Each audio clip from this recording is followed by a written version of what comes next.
welcome back, everyone, to a delayed episode, a couple times delayed episode of the mRNA podcast.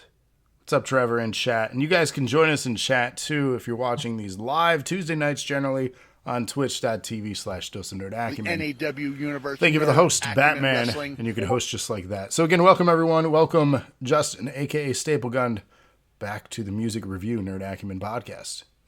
How you doing? Good. How you doing? Good, man. So I mentioned this one was delayed a couple times. How long have we been planning this episode? 2 months? Has it really been 2 months? Yeah, probably. Okay, because I know, you know what, you're right, because we talked about this before I went to Mexico. We tried to line something up with doing this in person. We got together and got to catch up in person, which was awesome.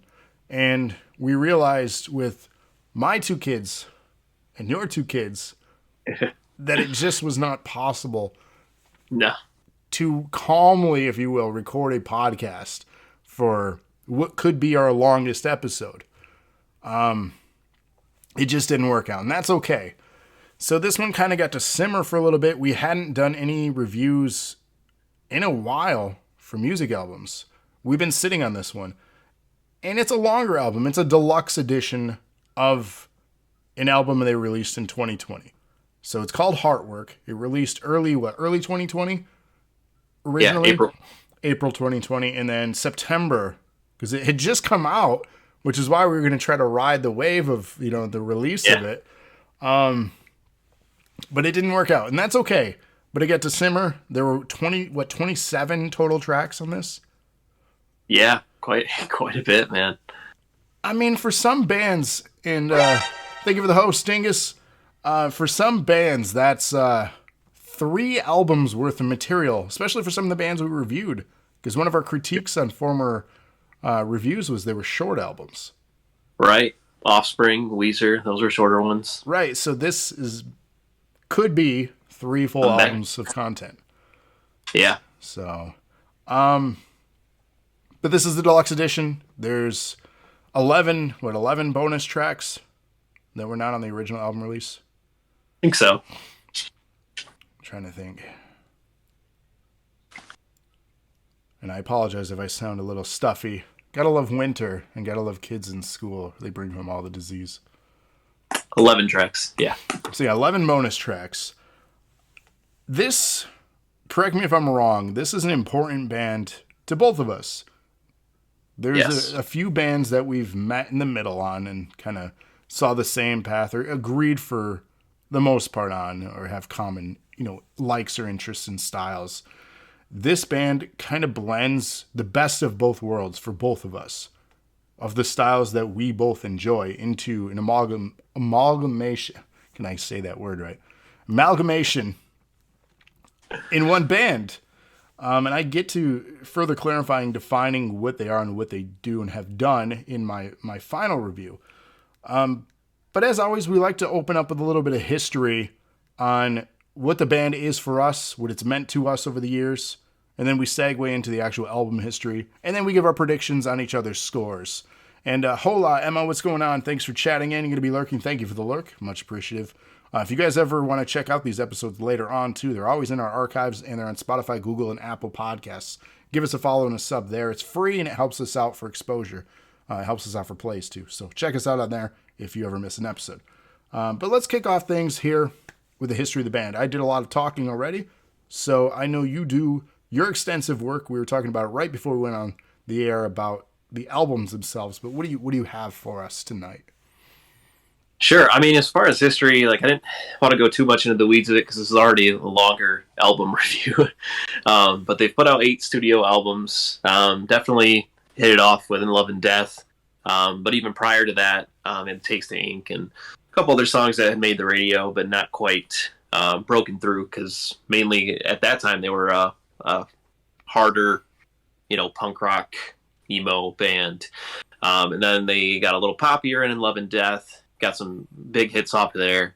And then right after that, I feel like they really tried riding the radio-friendly wave. And then from there on, they've put out a few other albums that those were definitely the first three were the three that I've played the most. And then the last few, they got a little bit more political with one or two of them, and then kind of so their sound has evolved over the years, and now leading up to this one, and then that they put out last year, and then for 2021 they put out the Deluxe, which honestly could have almost been another album. It really could have, and they've done that in the past. They've had B-side albums. They've at least released 2 or 3 up to this point. Even the Canyon, I think, was a B-side album. It had like 5 or 6 tracks on it. So it's not something that they're shy of doing. And even around the first couple albums, they had a B-side around Lies for Liars. I'm trying to think of the name of that album, but they definitely had it. And yes, I agree. They've evolved over the years. It helps that they've had a change in members as well, which influenced different styling. But it's important to evolve, right? Evolve or die is a common phrase. But they did start out as the quintessential Vans Warped Tour post-hardcore band. Yes. 2002, that was the sound, that was the style. But I think they broke through the mold with those radio hits. I think they got motivated because they made some money, right? And I think they still conveyed their sound, message, and style. They never lost that. While they've evolved, you can always still tell they are the Used. Yes. They've never sold out, if you will, compared to, fans who will say that of their favorite band if they get big. Green Day is the great example. Their hardcore fan base in the early days, when Dookie came out, they sold out. No, they bought in. So. Yeah. But for me, my history, to basically summarize it, it would be an episode in itself. As we talked, there's a lot of history. I've enjoyed every single album. That is not a lie. I've enjoyed every single album by them. Have there been tracks I've disliked? Of course there's been songs I haven't loved, but I've enjoyed every single album. So next year, 2022, will be 20 years I've been listening to this band. And that in itself, I have to say, is an accomplishment. To like a band consistently for 20 years, they're doing something right. So they've appealed to all the things that I like in music, and they continue to surprise me with things too, and I enjoy them for that. I also note in here that I had the opportunity to see him live a couple nights in a row for an anniversary show for those first 2 albums you mentioned, and that was incredible. It was an intimate setting, probably 1,500 people tops. And it's one of those things, those 2 albums meant so much to my formative years. And I'm glad it was a 15th anniversary, I think is what it was. I'm glad I got to see it. So, again, overall fantastic band that still today, this was not a chore. This was not a task. This was fun to sit down and review and kind of fully analyze instead of just listening to for enjoyment. So... yeah, I mean, for me, history-wise, this is a band that, same I've listened to for 20 years or so. It's pretty crazy to say. And even though they were a Warped Tour regular, it seems as though they were never on the Chicago or the Detroit dates. No, which doesn't make any sense. It's a band that I constantly missed and always wanted to see. And you had that 2-night experience. I got the chance to see him at Riot Fest. And that was about 4 or 5 years ago. Okay. And I mean, just incredible live band, and really enjoyed it. So, from there, like you said, with the albums that they've put out, there hasn't been one where I went, kind of losing me. But I mean, there have been some where I liked a couple tracks, and there are some where I go, wow, I really like this whole album. So it's been a mix for me. But again, not anything where, like you might have a favorite band and they put out an album and you just go, can we just forget that they put that out there? Because, we, like you said, Green Day, to mention, I mean, there are whole albums that I could completely forget and just go, can we just overlook that and just move past it? But I feel like the Used has always, even though their sound has changed, always put out consistently good songs. It's funny that we both reference Green Day as well, because I hold Green Day as one of my favorite bands of all time. I hold them in such a high standard, but I think it's because of the early days of their music, not to mention their live show experience. So I hold them on such a different pedestal that I would the Used, and I don't think that's fair because the Used has consistently put out good music, whereas Green Day has been kind of, especially in the last 15 years, hit or miss, to be honest. So, and I don't know if it's mainstream pressure or what it is. Clearly, the Used doesn't care. They're just pouring out their heart and souls. They're displaying their Heartwork, if you will. So, moving past that. So, yeah, like you bring up Green Day. So like one of the bands we reviewed, Offspring, right? Like I hated Splinter when it came out. I was like, what are they doing with their sound? This is not Americana. This is, not anything that I've liked leading up to this. And there are bands that take that, that step and it just totally ruins their fan base or totally divides their fan base. I don't feel like the Used has put out an album like that where the fans just go, what is this? Because it's not like they're cranking out albums all the time either. I mean, 2017 was the last one, and now 2020. So I feel like they're taking 3-4 years between albums. Yeah. So it's a healthy gap. They give time to let things kind of simmer for a little bit. They get time to really focus on the new ideas and not rush a product. The only one, and I referenced the Canyon before, and that's just more so like an EP instead of a full album release. That was the closest thing to an experimental album by them. And that was the only one that was like, all right, this is okay. I get what you're doing.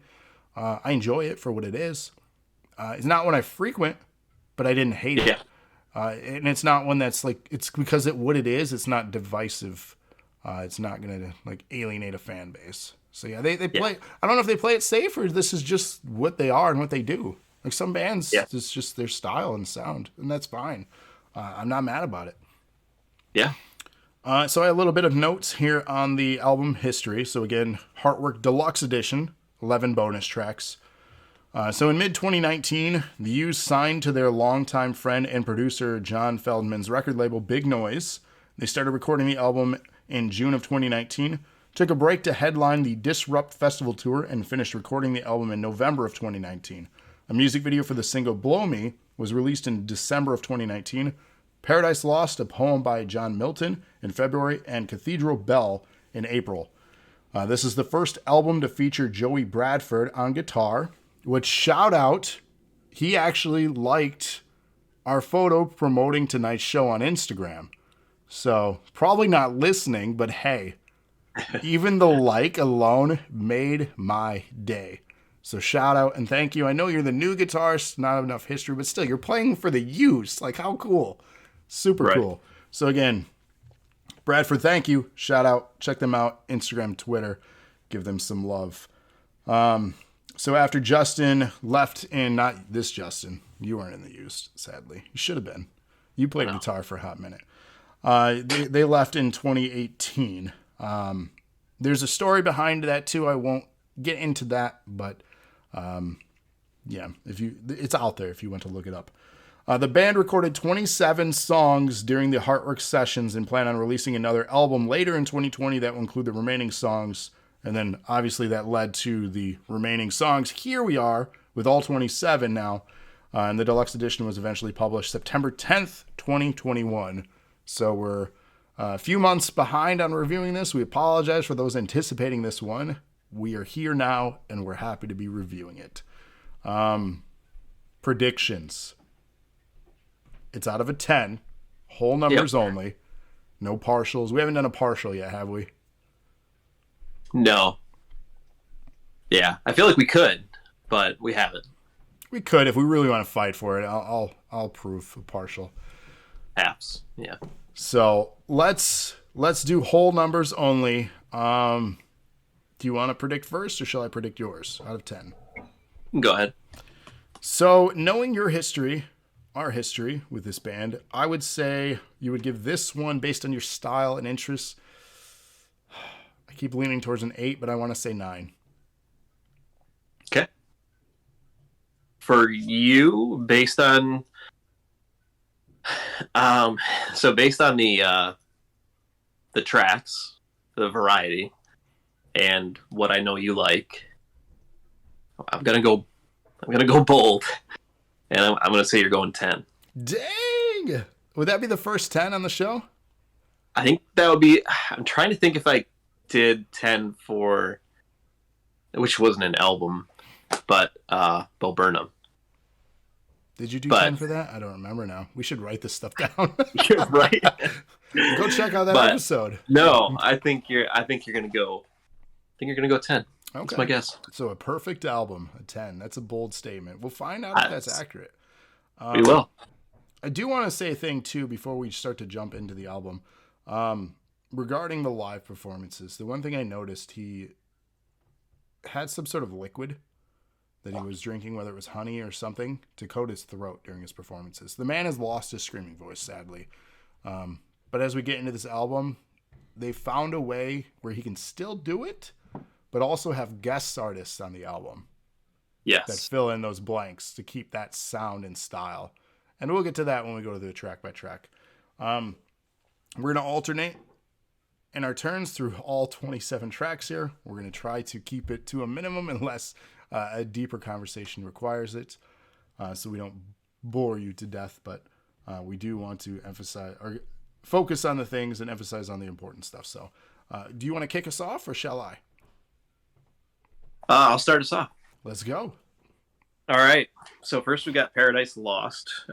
It's 2 minutes and 57 seconds. It is a poem by John Milton.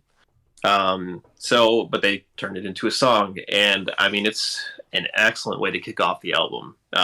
Very heavy, very like coming at you. And you know, I keep wanting to say lyrically, but I mean, it's a poem. So, the writer of the poem, I feel like what he was writing about was captured in the song very well. And I feel like it relates to the Used, also very well with their lyrical content just from previous albums and kind of a recurring theme throughout this album. Talks about being shaken by the past, struggling to make connections for basically overall like fear of poisoning the other person or making them like themselves. So this, I mean, was a great way to kick off the album, and I would say it's one of my top 3 tracks on the album for me. Yeah, I'd have to agree 100%. Good energy, starts you off right back into what you're familiar with if you like and have listened to the Used before. So, yeah, the notes here, I added the same thing. It's a poem by John Milton. Heavy intro, a build into one with a slight distortion on guitar. It drops back into clean. So, again, the stylings where it drops out in the sing-along verses, stuff you just want to groove to is present here. The chorus is traditional heavy sing-along with Bert. And it's, again, fantastic way to open the album. So I did find some information on this, too. This was quoted from Bert McCracken, which is his name, Robert, I call him Bert.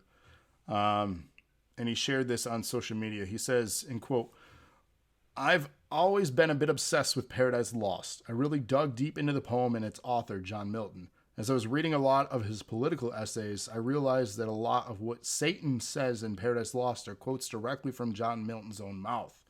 A lot of people thought he was the devil back then. He had a huge problem with the show of opulence. Opulence? I don't know how you say the word. From the church. He thought it was disgusting. His poem is about the failed revolution against the Church of England, which is Satan's failed revolution on earth. And what's more incredible or exciting than a failed revolution?" End quote. So I found, just to give you a heads up too, I did find quotes through some of these tracks to give you some insight. But yeah, I found that fascinating. Again, great way to get the energy going and hype for the album. Good intro. Really good intro. Yeah. Yes. Second track was the first single called Blow Me. Comes in at 3:20, and it's not what you think. So immediately you're like, oh, okay, how you doing? No. My first 2 words. Love again. Because immediately, this is awesome. 2 tracks in, and I'm already enjoying the hell out of this album. Fast-paced, heavy in nature of the style. Love it. We got a goal. Thank you for the goal, Kira. This is a long redemption sound. It's of course, of Cody scoring the goal.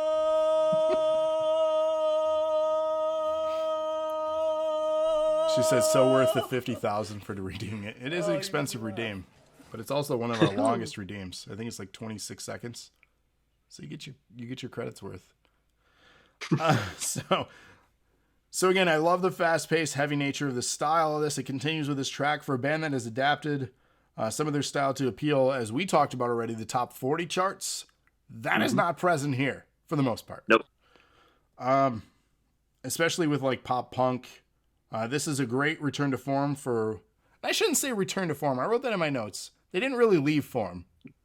No. But like, as far as like single play... Return to roots. Right. Return to roots as far as like single play too. They're not trying to pump the which is funny too, because pop punk is making a comeback right now. Yeah. But they weren't... Yeah, we'll get to that, I'm sure, in another episode. I can't wait. Yeah. Anyway... so again, I enjoyed it. I enjoyed the guest artist on this one, who is Jason Butler from Fever 333. Are you familiar with that band? I've seen them live twice. So you are. Are they good live? They are, yeah. When I first heard them, I mean, it was, very Rage Against the Machine sounding, and I even have a little knapsack bag that has Fever 333 logo on it that I got from Riot Fest a couple years ago. So yeah, great live band, high energy for sure. That's good. Yeah, because their albums are fantastic. I'm a fan of that band too. Another political band. Yeah. So they had a single a few years back. I don't know if you've seen the music video accompanying the single, Made in America. Yeah, sweet video, but they make some statements. Big time. And very statement driven band. It's good representation too. So especially for rock artists and people of color. So I thoroughly enjoyed that too. So if you're interested in learning more about them, check them out. They're a really good band if you like political stuff. So yes, he is a guest on this one, and man, he can scream, and he does so on this track. The breakdown at the end of this one especially, holy crap. It's almost cringeworthy and uncomfortable, the breakdown. Just how slow it slows down and just how heavy it gets. Incredible. Incredibly topical song too about gun violence, which continues to be a problem. Go figure. That's not why we're here today, but man. Yeah. That's my thoughts. Loved it. Great song, great single. Yeah, I mean, you kind of nailed everything on that one. No, I mean, great, very thorough. I mean, like you said, kind of touches on gun control. And again, it makes perfect sense that if you're going to, it's really, I mean, one of the only, I guess you would say, political statement track on the album. Yeah, I think so. Yeah. Yeah, I mean, I can't, we'll go through it later, and see if anything comes up, but not that I can think of. So, I mean, it makes perfect sense you bring in Fever 333. And like you said, as far as him trashing his vocal cords early on from all the screaming, why not bring in somebody if you've got the star power, we'll get into it later with all the other people that he's brought into this album, which are almost legends of their own. Or actually are legends of their own. So to see him, I mean, Fever 333 is a band that's been around for a couple of years, but are definitely on the rise, at least in that scene. Definitely not something you're going to hear on the radio every day, because... No, I mean, Made in America was really heavily played, but that's about it. Right. So, yeah, I mean, you pretty much nailed everything. It's another just banger right out the gate. You're into it. And... yeah, really great song. Kira says in chat here, a band I really enjoyed live, which are not very well known, is Late Night Savior. Have you ever heard of them? No. I have not. I'll have to take a note on that and check them out. I have not heard of them. Are they local then for you, Kira? Because we do have people around the world that chat in on this. So I believe fully assume then if not, they're from UK then too. We'll find out. So yeah, keep us going. What was track 3 then? So track 3 was Big Wannabe. So 3 minutes, 29 seconds. Again, this one, it starts off basically, like I said, a factory like metal clinking kind of sounds with heavy guitar effects right out the gate. Just basically saying, I want to be big. Can't help but flex my influence was one of the lyrics in the song. And I mean, they've been a very influential band, so I do feel like they've been successful in wanting to be big. So the breakdown of this song definitely goes into more of kind of like a reggae type of beat, which is very different for the use. So it was but it fits in the song really well. So yeah, basically it's just a song that's kind of about grinding and perseverance and building up and kind of not letting anything get in your way. Just want to be big, and they want to make it. And I feel like at this point it's kind of redundant. I feel like they've been big, but I mean it's good to dream to be bigger and be more successful. And I think overall with this album they've done that. So I agree to an extent. I think they've been big as far as radio play. They are not arena and like stadium tour rock big. Sad to say. Correct. But that's the genre, though. It is. And it's very rare that, I guess, I don't know, certain genres don't appeal to the stadium rock. Like, the ones that I always find it odd to me, Green Day was the odd one, but I think their presence and styling somewhat adapted to that, especially during the American Idiot days. Yes. And I think that's what led to the stadium success for them. There are bands like 30 Seconds to Mars. Like, I still view them as just the band I saw at like Intersection. Like 1,000, 1,500 people as an opening act. They're selling out stadiums in Tokyo. They're selling out worldwide. Like, what? I don't know anyone. I shouldn't say anyone. I don't know hardly anyone that talks about that band. Yeah. So that's wild to me. But again, their style, I guess, fits. Like Muse, they're another stadium, artist. Yeah. It must be the sound or the style. But yeah, post-hardcore, you're not going to see a lot of these bands breaking through doing stadium rock tours. In the regards of being big, is that what they want? Who knows? Yeah, it's... I think they reached their apex around Lies for Liars and In Love and Death. Yeah. As far as like chart making it big. Yes. Because since then, the only time I see them in places just small, like 1,000 people or less venues. And honestly, I'm okay with that. I'm sure they're not. I'm sure they would like the bigger paychecks, but right. I don't know. So for Big Wannabe, this track slows things down, as you mentioned, while still remaining kind of heavy. And it's a heavy ballad, if that makes sense, and how to describe it. I do have a quote from an interview with Bert. It says, Big Wannabe, I think, is a really sardonic and sarcastic look at the world of influencing in general, which is very topical because technically that's what we're doing here, right? We're a reviewer, but we're influencers per se. We're not certified checkmark influencers. But I think anyone who's on Twitch or Instagram or Twitter that's trying to put out content or original or feedback content, they're influencing. We're influencing you to listen to this album right now. We're influencers by nature. So I think it really speaks to the soul of what humanity has lost with Instagram influencers.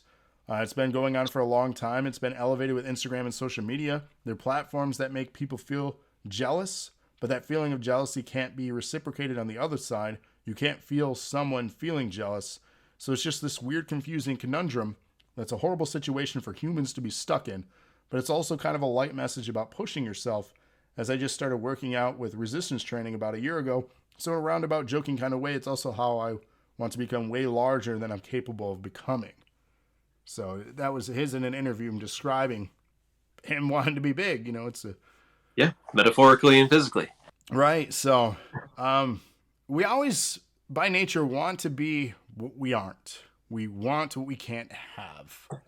When we see something or someone with something, we want that something. And I think it's that powerful tool like Instagram he speaks on is influencing us to do things. We see it all the time. People selling makeup, people selling candles, people selling crafts. anything. People like the pyramid scheme people, you know, that's influencing and it's powerful. Music is influencing. His words here, it influenced us to do a podcast tonight. It's just human nature. There are tiers and structures to all this, and this is what he's describing. And I think there's good and bad in all of it. But he spoke more eloquently than I ever could. And it's why he's big and I want to be. You're welcome. Yep. All right. So what are we? Back to me? Back to you. So track 4, 304 is the time on this one. It's called Bloody Nose. What's up, Lana in chat? So immediately with the guitar intro of this one, I am brought back to 2002. And I know it's not the original guitarist, but when you hear his style, and I'm sure, and of course he is playing their old music, you're going to kind of play in a certain way and use certain tones, right? It's that signature sound and style that's going to be used here. And it was used here. So immediately, time travel almost 20 years ago, 2002 with this opening. Then it goes through mid-use with the filtered and processing sounds that we got familiar with around Lies for the Liars time frame. Especially with the drummer that they acquired around that time frame. They lost their original drummer around then. And the style changed with the drumming especially. You'll notice there's filtered effects, the engineering and studio stuff that they started doing more. It probably came with the money and resources from what they had prior to, but, you know, that happens. So even as they evolve and write new content, they still have that style, which we talked about in our opening, and it's definitely heard on this track. Ultimately, it's a song about where we go when we fail and what we do with our mistakes is what I grasped from this one. So, yeah, I mean, I agree. Starts off, like you said, very early used. Starts off with a scream, very heavy drums, and even some kind of violin notes in the background. So like you said, as far as production goes, the things that they've added, like there are bands that get, you know, fancier productions and they put the stuff in the music and you go, oh, this is just so overproduced. But in this case, I think it fits very well. You know, it says, I've been on the ropes, funny that I feel so strong. Again, this one is, you know, it seems like a song kind of about going hard and just kind of waiting for the crash. Just, you know, kind of waiting for the bloody nose. You know it's coming. You know, eventually you're going to take that hit. But in the meantime, this is just kind of that, for me, it feels like the build up to that point. Kind of almost like, you know, building up to want to be, you know, you want to be big. And then also you're going to take some kind of bumps and bruises along the way. But yeah, really, again, really first 4 songs in, great start to the album. Yeah, definitely not disappointing so far. Is it a 10 out of 10? I don't know. We'll see. Then we got track 5. You want to keep us going with that one? My tablet's freaking out. So track 5, Wow, I Hate This Song. Wow. 258, which is not true. So yeah, every time, starting off lyrically, every time I hear the key, I see you in the melody, kind of reminds me of a song, you know, that would be on the In Love and Death album. Mm-hmm. So again, I feel like they kind of hit that, you know, right there, and have a really, really catchy chorus. And everyone can relate to a song that comes on the radio and kind of brings back painful memories and how you basically do anything to turn that song off. And I feel like that's captured very well in this song. So it's just funny to make a song called Wow, I Hate This Song. You know, talking about something that you just want to stop hearing, not just because it annoys you or because it's overplayed, but because of how you relate to that song. So I think, again, everyone can relate to that feeling, and to have a song that tells you to turn off the track, it's kind of a nice reminder. Yeah, holy crap, that this, like you said, it nails it. I absolutely love this song. I could play this one over and over and over. And Lana catchy. It is catchy. Lana doesn't get why I liked the song, but for whatever reason, this one stuck with me. There's specific lines that I'll get to in my feedback on it that I really thoroughly enjoyed. But so yes, it's a slow down melodic ballad, has all the heavy notes throughout it though, especially the build of the chorus, where it's sing along, but yet just kind of nailing a heavy tone. Lana says everyone has that song. Anyone who says they don't is a liar. Fact. So the chorus exemplifies a chaotic breakdown of sorts, with its lyrical content describing the point of the song. Hating the things you write or enjoy is interesting and relatable. The notable part of this song that just really sticks with me is his kind of mental breakdown of it all. The la la la, make it stop. Yeah. And then where he ends the la la, holy fuck. Like, he's just like, I'm going nuts. Stop it. Right. La la la. Because you do that to block out sound. You cover your ears and la la la. I'm like, that's amazing. Like, I've never, like, the way he puts stuff, it's just incredible. And it's so simple. Like, when you think about it, like, that is the most simple lyrical content. But it's the way it's written, telling that story. And it works well with the sound of the song. Yes. It's so simple, but it's so perfect. So yeah, I have to, and it's littered throughout the song. It's not overdone, but it is littered throughout the song. It's basically like the post-chorus of the chorus, which makes sense, a post-chorus. I have a quote too. He says, "My relationship with music is a tumultuous one. This started out as an idea to write a song about how I hate every song, but it took on a really sentimental second meaning. When you spend time with music during a difficult period, those records become solidified with a painful memory." This is what you've basically said and summarized. Are you him? There are records in my life that I can't listen to nowadays without going back to that time, and it's painful, and music is so powerful like that. So yeah, you basically summarize word for word, what he put out there too. And I mean, that's everyone has that. That's so accurate to a T. We think of a song, how there are certain songs that I think to like homecoming dances, certain moments, certain like, it's like, fuck, I can't listen to this song anymore now. You ruined it. You blame the other person, of course. It's never your own fault. No. But you think of these significant moments, and it's probably why you have a wedding song, right? It's why you have these moments, these songs that are going to be so meaningful for the rest of your life. Yeah. And music is so incredibly powerful like that. It's been so powerful for my life. I mean, it's brought us together. If it wasn't for music, we wouldn't have met in band class. We wouldn't be talking right now. Like, that's how powerful music can be. So it's these little things that become such huge things in our lives. So it's cool. I don't know. Music is great. And it's why we're here doing this. So this song, fantastic song. Love it. I'm probably going to listen to it after the podcast again because it's just so good. Number one on the album for you, or? It's damn near it. Between this and Blow Me so far, probably my two favorite tracks. But there are other ones too, though, that I really enjoy off this album. So like, it's a toss-up. It depends on the mood too. That's the thing about music. It depends on your mood. Yeah. So, is it you? Is it back to you? You. Okay. Back to you. It was still me? Yep. Oh, okay. Well, this one's easy. 1 minute long, track 6, My Cocoon. It's an interlude. It's what I got from this. It's literally about being comfortable, maybe, by themselves in their cocoon. That's what I got out of this. Yeah. It's just a minute interlude, nice little bridge, if you will. That's it.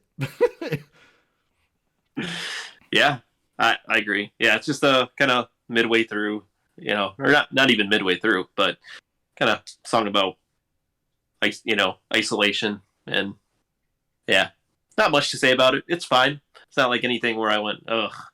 But no, it's a good interlude between this and the next song. Yeah. So it's fine. I like that. I think we've used that before in our reviews. It's fine. Encoding overloaded. Hold on. We'll see if we drop any frames here. OBS is freaking out. Go ahead. Continue. Track 7. Yeah. So we've got Cathedral Bell. 3 minutes, 3 seconds. Starts with the sound of a door closing. It's got kind of very dancey beat with kind of a eerie harp going on in the background, which is cool. I mean, again, it's not something I'm used to hearing from The Used. I mean, they've experimented with their sound a bit over the years, but I liked the element that they added to it. Let's see, kind of they're feeling like they're stuck in the mud. trying to read my writing here. While being kind of curious about the world, but not fully engaging in it, is what I've got for Cathedral Bell. Not one of my top tracks, but I did really enjoy this song. Yeah, as far as the overall number of hits on this album for me, this was on the lower end, but yeah, I mean, it's a good song, but I don't have anything too much going into the lyrics other than kind of what I mentioned already. Yeah. Quick note too. Have you seen the music video for this one? I don't think I have. No. It's one of those lyric videos, but it has like almost. I think it might be an actual video, but it's got like claymation almost to it. So okay. It's animated, like it's super eerie and weird. Yeah. But it fits the tone of the song, the video. If you get a chance, check that out and let me know what you think. Okay. But, there is a music video out there for it. But yeah, the very 80s vibe to this one is what I was getting. So kind of groovy, cruising, just like retro sound. I have notes that I feel it's a song I heard before. I don't know from where or from what, but it has that familiar style to it. So again, fun groove of this track that maintains throughout, which could be my only complaint. It never kind of has ups and downs. It just kind of grooves through. No hills, straight vibes. Lyrically relatable track about being stuck in your own head with thoughts controlling you, but you cannot react or act against them. So much like what you said, a unique track. I like this one. It has a good groove to it. It's not my favorite, but it's not a bad track by any means. Yeah, so agree. It's good. It's again, everything worth listening to so far. Everything on this album so far is worth listening to. So yeah. Still me? Still you? Track 8 comes 244, 1984, Infinite Jest. I believe that's how they pronounce that, right?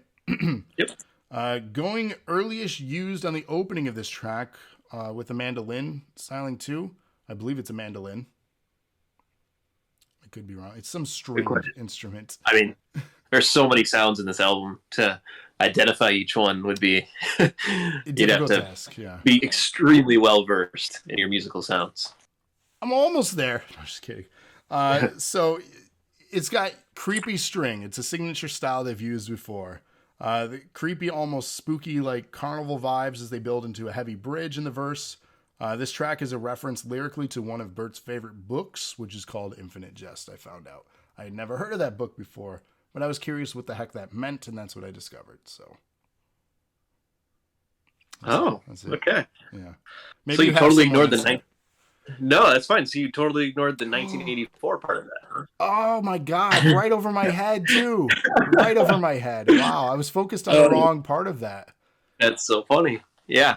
Well, I mean, as we'll, I'm sure, discuss more throughout our reviews, a lot of these songs are relating to books. Or poems or short stories. I do have noted. Which 1984 is a damn book. What the hell am I doing? So oddly enough, I had actually, or not oddly enough, it's one of my favorite books, 1984. Mm-hmm. So again, I'm not as familiar with Infinite Jest, but I am familiar with 1984, and I actually re-listened to it recently before we were even deciding to do this. And yeah, I just thought it was pretty interesting that he's kind of tying the two books together and also relating it to modern day. And instead he just kind of he compares the did you read 1984? Are you familiar with it? 100% familiar. Yeah, I love the story. Okay. Yes. That's why I'm mad about this, that I didn't even make the connection. Now you gotta really re-listen to it. Right in my face now. Yeah. So anyway, yeah, compares, basically 1984 for people that don't know, constantly being watched. Big Brother's always watching you. You feel like you can't even have negative thoughts or they're going to be onto you. The thought police. There's a whole great book. Definitely recommend checking into it. Well, suddenly too, in the last 2 years, everybody got real familiar with the story when I guarantee half those people didn't read the damn book, but they wanted to use that to, narrate their agendas. Like, you stop it. Right. You don't even know. But go on. We are luckily still very, very far away from 1984. Correct. But in some ways we aren't. So basically, I did look into this one a little bit more too, and basically, well, as I said, there's a constant telescreen in 1984, and then basically now with us having a constant telescreen, aka our phone in our hands constantly, it's kind of taken a modern day approach that you are always in front of a telescreen, whether you realize it or not. Let's see. He makes a lyrical part in here. It says, "The prettiest corpse, the real black parade," which is a Black Parade is a known thing, but also a My Chemical Romance reference. Yes, they did a song together years ago, a cover of Queen. Yep, Under Pressure. Yep. Let's see. Decay's Chasing My Face. Compared to Your Face. Again, that's also kind of talking about social media. As far as applying filters. I'm seeing your face, it looks very pretty. In my face, I'm looking in the mirror and seeing that it's decayed. So Ignorance is this. Basically gets whispered and repeated throughout the song. The only way to set us free is to sever the artery, which is great, because the only way we're going to stop being addicted to our phones is for cut us it off. So, no, cut off the source, right? For us to die, right. Essentially, yes. Sure, but cut off all of that from our lives. Just disconnect. Totally disconnect from social media, or until you pass. Yep. Again, I thought the 1984 references were just fantastic in this song, and now that you'll go back and listen to it, I'm sure you'll pick up on that. Mad. It was right in front of our face. The title is there. Like, come on. Mm-hmm. Well, and same with 1984, you're seeing this big brother figure who's never aging, always looks the same. Is he a real person?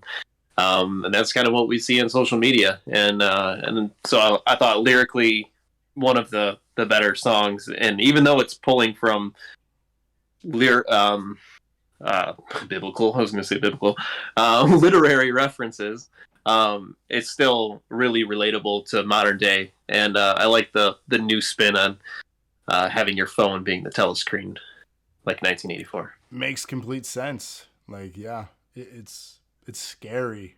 Like, yeah. Yeah. I mean, you look around every day, someone has it in their hand and they're doing something. Oh, yeah. Always. Mm-hmm. Or if you're in line somewhere and then just pull out your phone. It's in your hand. Well, then there's a spot open. You're like, all right, come on, move. And they're not paying attention.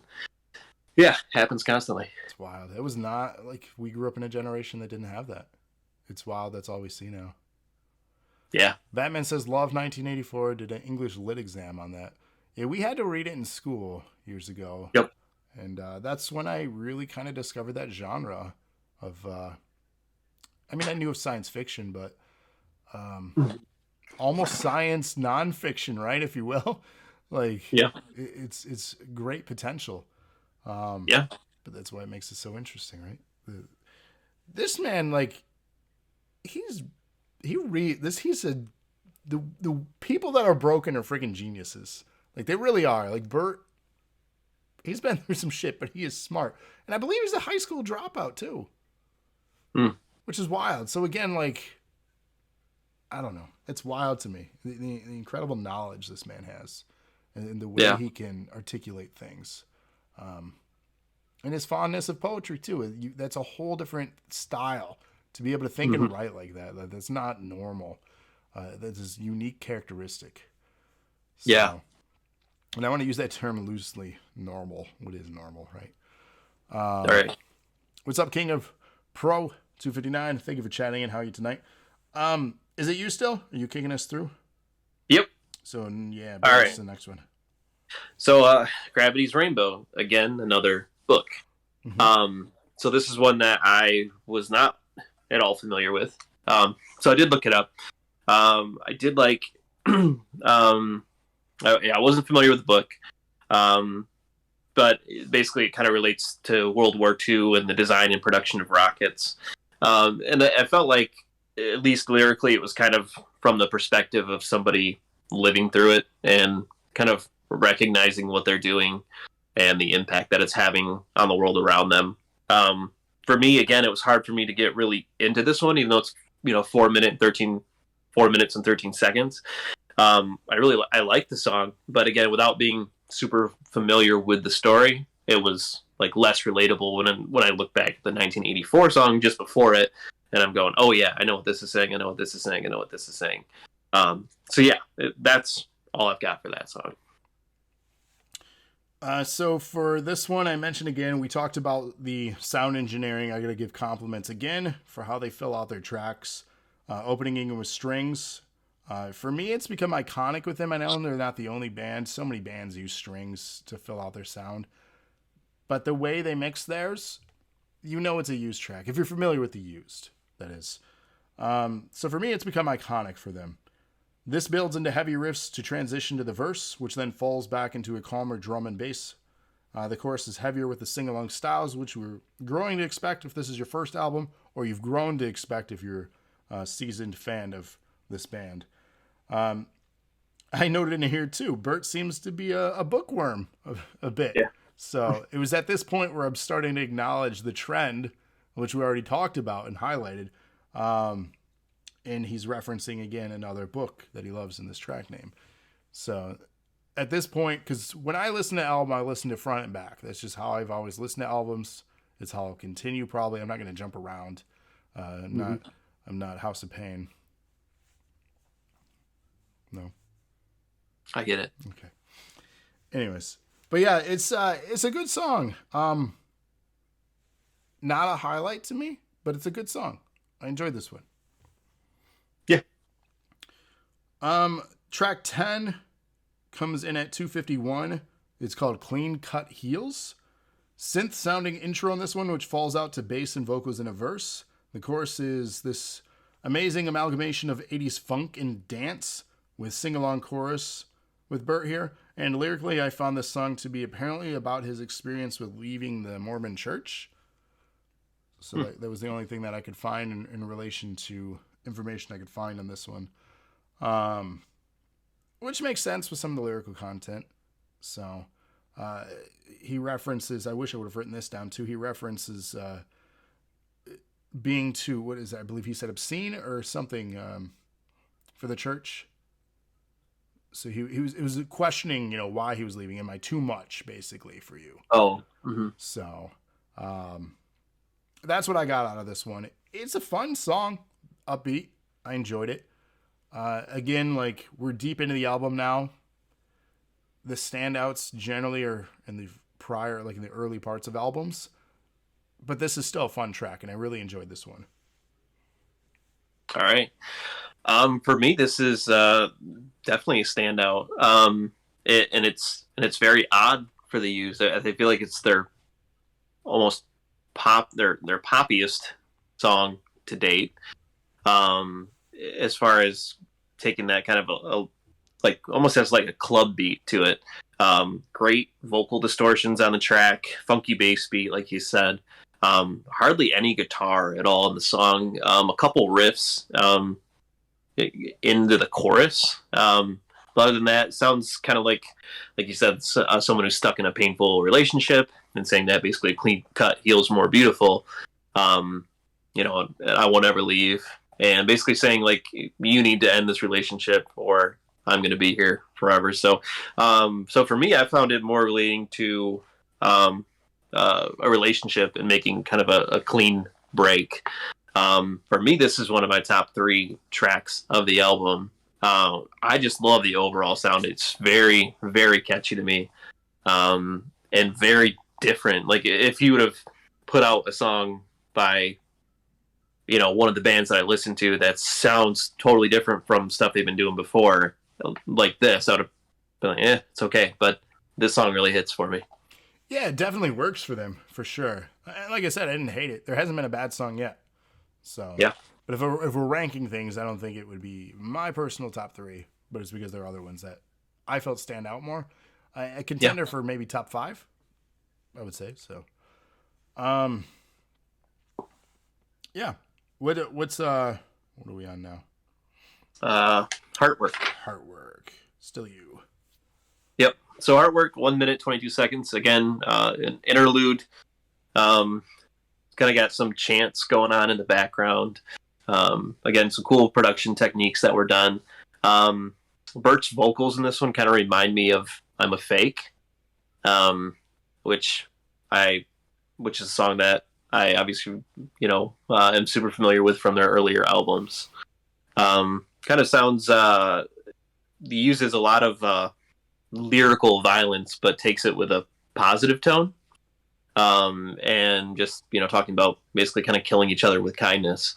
So it seems like kind of a transition point for the album, kind of interluding into the next song. Yeah, you referenced that's a vocal or that's a lyric too, from one of the spoken word poems, from old stuff too. The Killing with Kindness. I forget. I don't think that's verbatim, but it's something of that sort. It might be. I don't know. That sounds really familiar now. So yeah, the album title interlude serves as the build into the next track. I mentioned here this isn't the first time, but Bert loves his poetry. There's a quote that I'd found on this one too, because I really wanted to know what this was from. Especially being the title track, it has to have some significance. He quotes here, "There's a little arrangement on a song we've made with a really special poem of mine. That's the title track for this record. The poem has been around probably since 2012. Wrote it in a kind of horrible moment, a violent moment, an extreme moment, but you've captured it. And so you have that feeling, and you have that little capsule of that moment ready whenever you want to pull it out. Wherever you want to pull it out. And if it's good, you can read it 5-6 years later and be like, yeah, I still feel that." So there's no more context on it. I don't know what he's referencing, but there is significance behind it, which led to obviously the name of the album too. So there's incredible significance behind this. And this stems from, almost 10 years ago. So. Yeah. And it's also, kind of a play on their logo that they've adapted over the years with their heart from In Love and Death. And then it's not like it's been present on every album, but it's something that if you were to show that heart logo to somebody, they're going to know right away who it is. And then on that, I have a wristband with the logo. So, this is, if it's not wiped off, which it is, this was a wristband.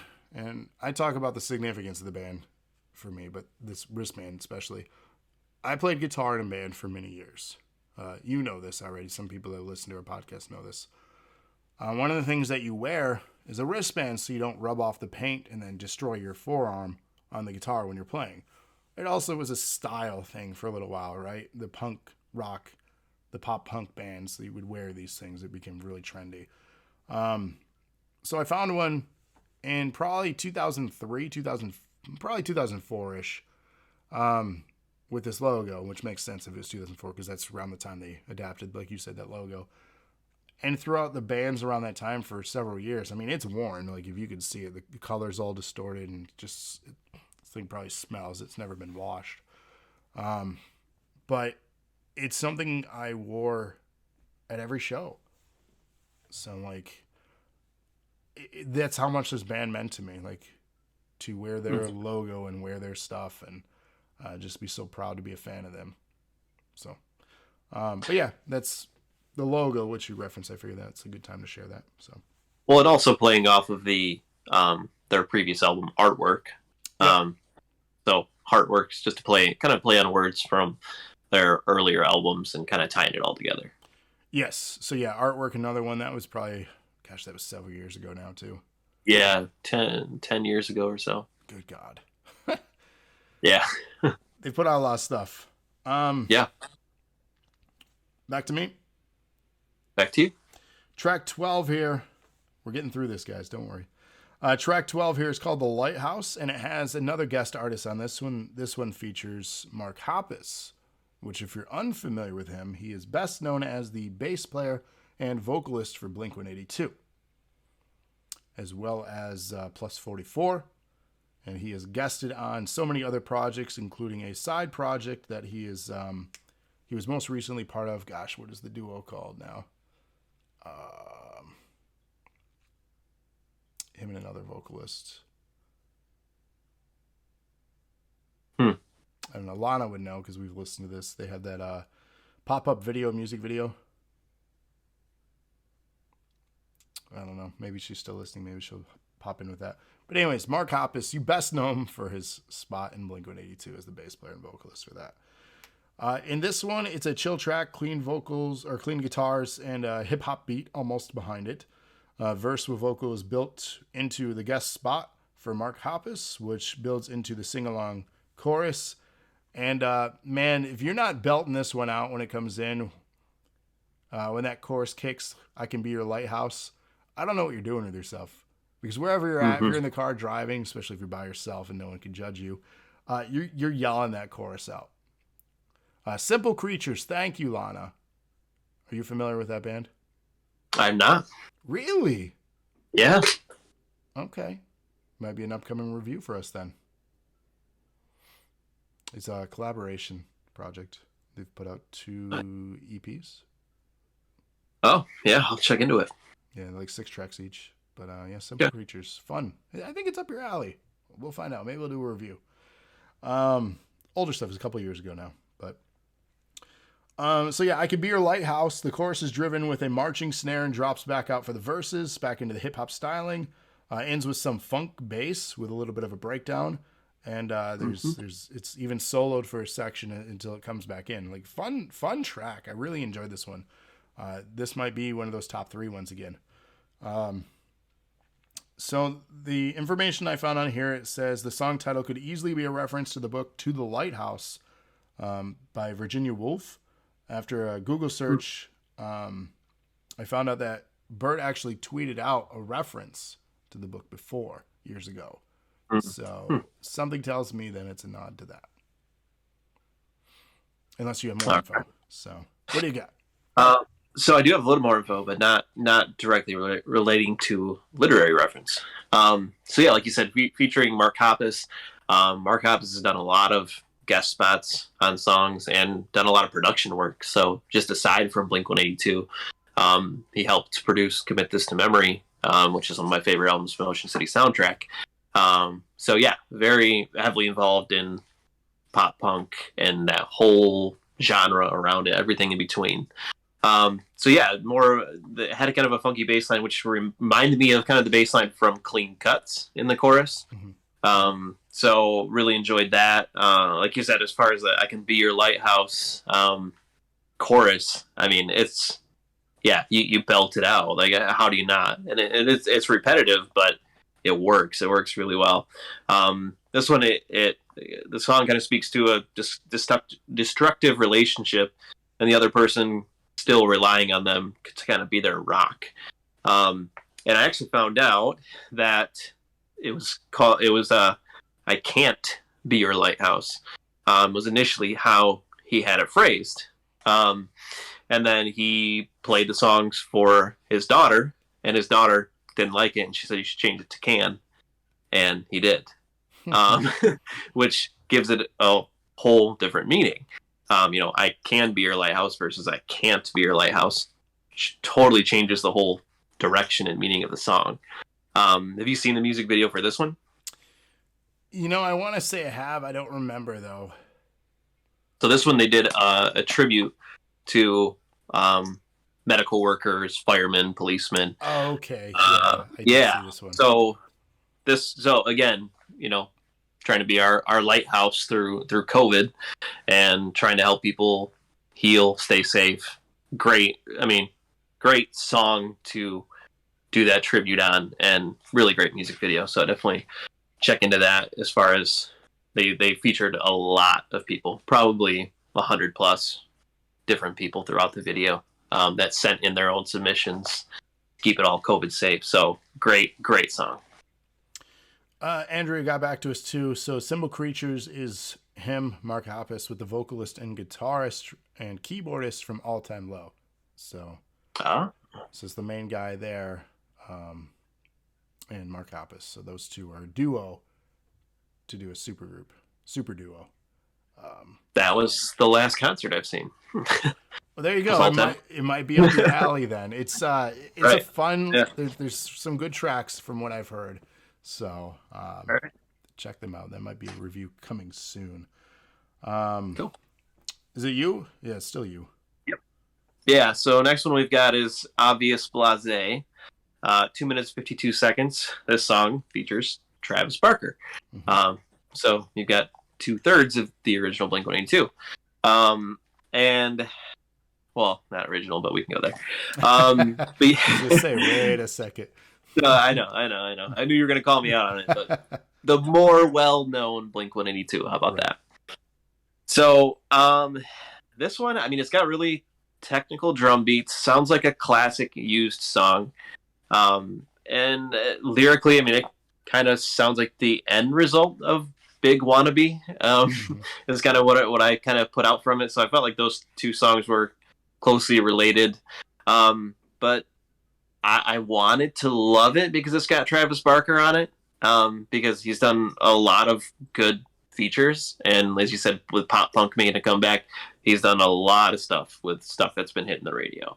But for me, I guess I was expecting more from the drums with Travis Barker. Not that he doesn't bring it, because he does, but yeah, it wasn't one of my top tracks. Yeah, so, I mean, my notes are pretty much the same on this. I said it's a fun signature style song by The Use, so it's similar to what you said. This is their sound and style. You would know it if you heard this song. But yeah, nothing to write home about. It does capture all their styles, even the strings and violins, organ in the background. There are always layers of heavy in their tracks to make them sound really full. Props to the sound engineers. So I can't emphasize them enough for what they've done over the years for this band. Makes it sound full and fun. I love it. And yes, this track does feature Travis Barker, again, drummer of Blink-182 and a million other projects currently. But it doesn't show him off. Like, he didn't show up. Yeah, I don't want to say it's phoned in, but like, if you're going to guest on something, make it notice, because if I hadn't told you, or if they hadn't told us, I wouldn't have known. There's nothing in there. Even like, you could say his snare sound, but even that's like tuned to what the engineers wanted for it. Because he does have a sound on his snare, by the way. He has many sounds, but there's one that he uses more than others. But yeah, we wouldn't have known. The only hints, and this is like reaching for like an example of something, would be the breakdown before the last chorus, which sounds like a nod to the distorted drum effect in the beginning of I'm Feeling This by Blink years ago. That is the only thing I'm like trying to reach for an example of something. And that's your signature? That's not a good signature. So, it's not bad. But again, this is not a showcase of his work. And to be honest, he hasn't showcased a lot of his amazing styling in years. I don't know if the plane accident had to do anything with it. I don't know if getting older has to do anything with it. He is not the same drummer that he was in the 2000s. His style is there. He's a great drummer. Don't get me wrong. He is fantastic and nails it on everything he does. But he's just not, there's something not the same. And I don't know if it's the music he's featured on that's just not showcasing him well, but there's something not the same. Or we can even go back to Boxcar Racer. That was very experimental. Yeah. And he even showcased his drumming skills on that one. There's a variety. And I get it. It's one feature track on another band's album. But I don't know. If you're going to guest him, make it a point to show him off. Because he can, or he used to be able to. I don't know. Lana says it's that damn Kardashian he's engaged to. She's kidding, she says. So if you're looking for a song featuring more of his skills, that's modern. Kenny Hoopla has a song that's featuring Travis Barker called Stella, or Estella. So that's great. Great track to check out. Very, very pop punk feel, and great drum work by Travis Barker on that one. So he's also on "Bite Me" by Avril Lavigne, her new single, and he's in the video, so there you go. And just a million other faux pop punk ones that are coming out now. Whoa, Avril Lavigne's faux pop punk? No, I'm not saying her. I'm saying a lot She's of the motherfucking pop punk princess. A lot of solo people that are trying to go pop punk. Yeah, like MGK. Yeah, well, MGK just, I think he's featured on one of his. He is. But so is Bert. So He is. Yeah, they both are. So yeah. yeah, people said that MGK lost so hard in a rap battle that he got kicked out of the genre when he lost to Eminem. No, it's the man trying to reinvent himself in a genre he had to get out of because he wasn't doing big things in it. In all honesty, he's ahead of the game. He's at the forefront of a style that's making a comeback. So if anything, he made a smart career move.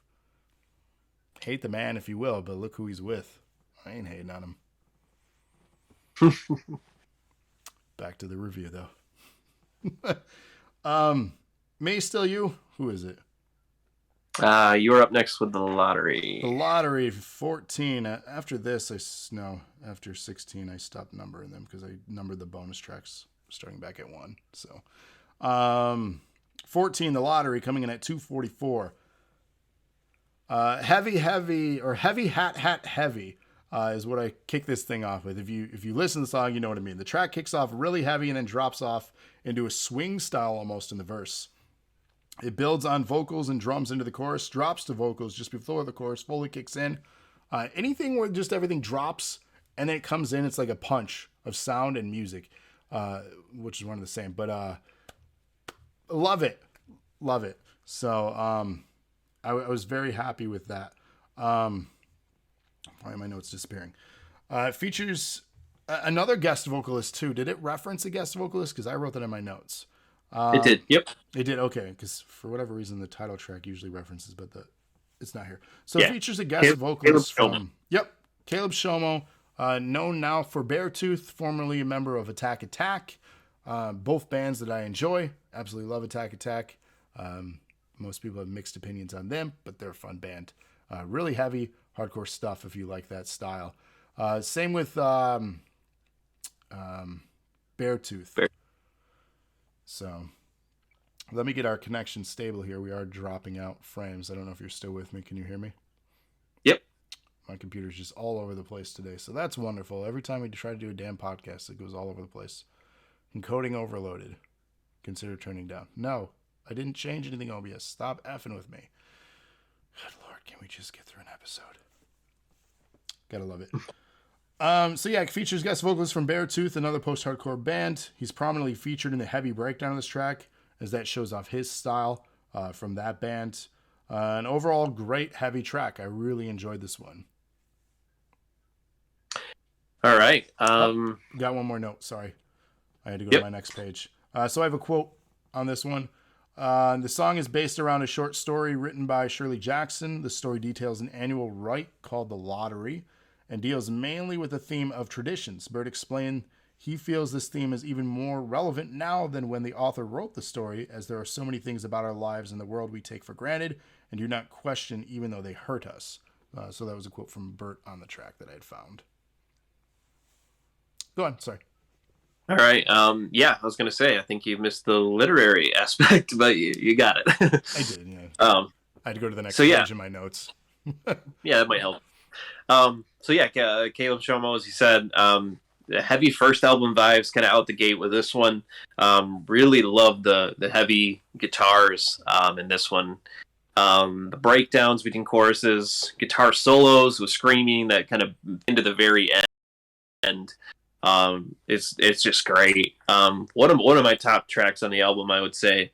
Again, another short story reference. Talks about blindly following a ritual or kind of a culturally accepted practice.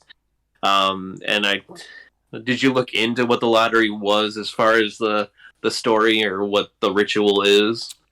I did not. So basically, like, it's this town of people, they randomly hold a lottery to choose someone that they will put to death, basically stone them to death. And you'll hear like fire away and stuff where people basically are presumably throwing rocks at this person, and it's supposed to bring good luck to their town or their village or prosperity to them. I think it has meanings in modern day culture as far as things that you do just without thinking. And lyrically and vocally, I really like this one. You know, with the "Please don't hurt me. And, just a lot of really cool stylings to this one, and, really bringing it with the screaming that he can no longer do effectively, is done great with a guest vocal. So again, you bring in a guest vocal person or a guest on an album to have them bring something to your song that either you can't do as well as you used to, or that will feature their talents well and make other people look into them. And I feel like they really nailed it with this one with their guest vocalist. Yeah, no, I agree. It's sad that he can't anymore, but if you're familiar with his stage performances in the early work, with his screaming, we talked about it earlier, that what he does for his throat throughout the sets so he can get through a normal set of just singing. The man would scream so hard on stage that he was known for vomiting. Like, that's giving it your all and a little bit too much. So, yeah. Lana says the lottery traumatized me when I read it. I don't think I read that, to be honest. I'm familiar. I didn't. Nope, I have not read it either. So, but the premise sounds pretty messed up. Yeah, very much so. Back to you, still. Yeah. So next up, we got Darkness Bleeds, FOTF, and what? Oh yeah, Fire the Flood.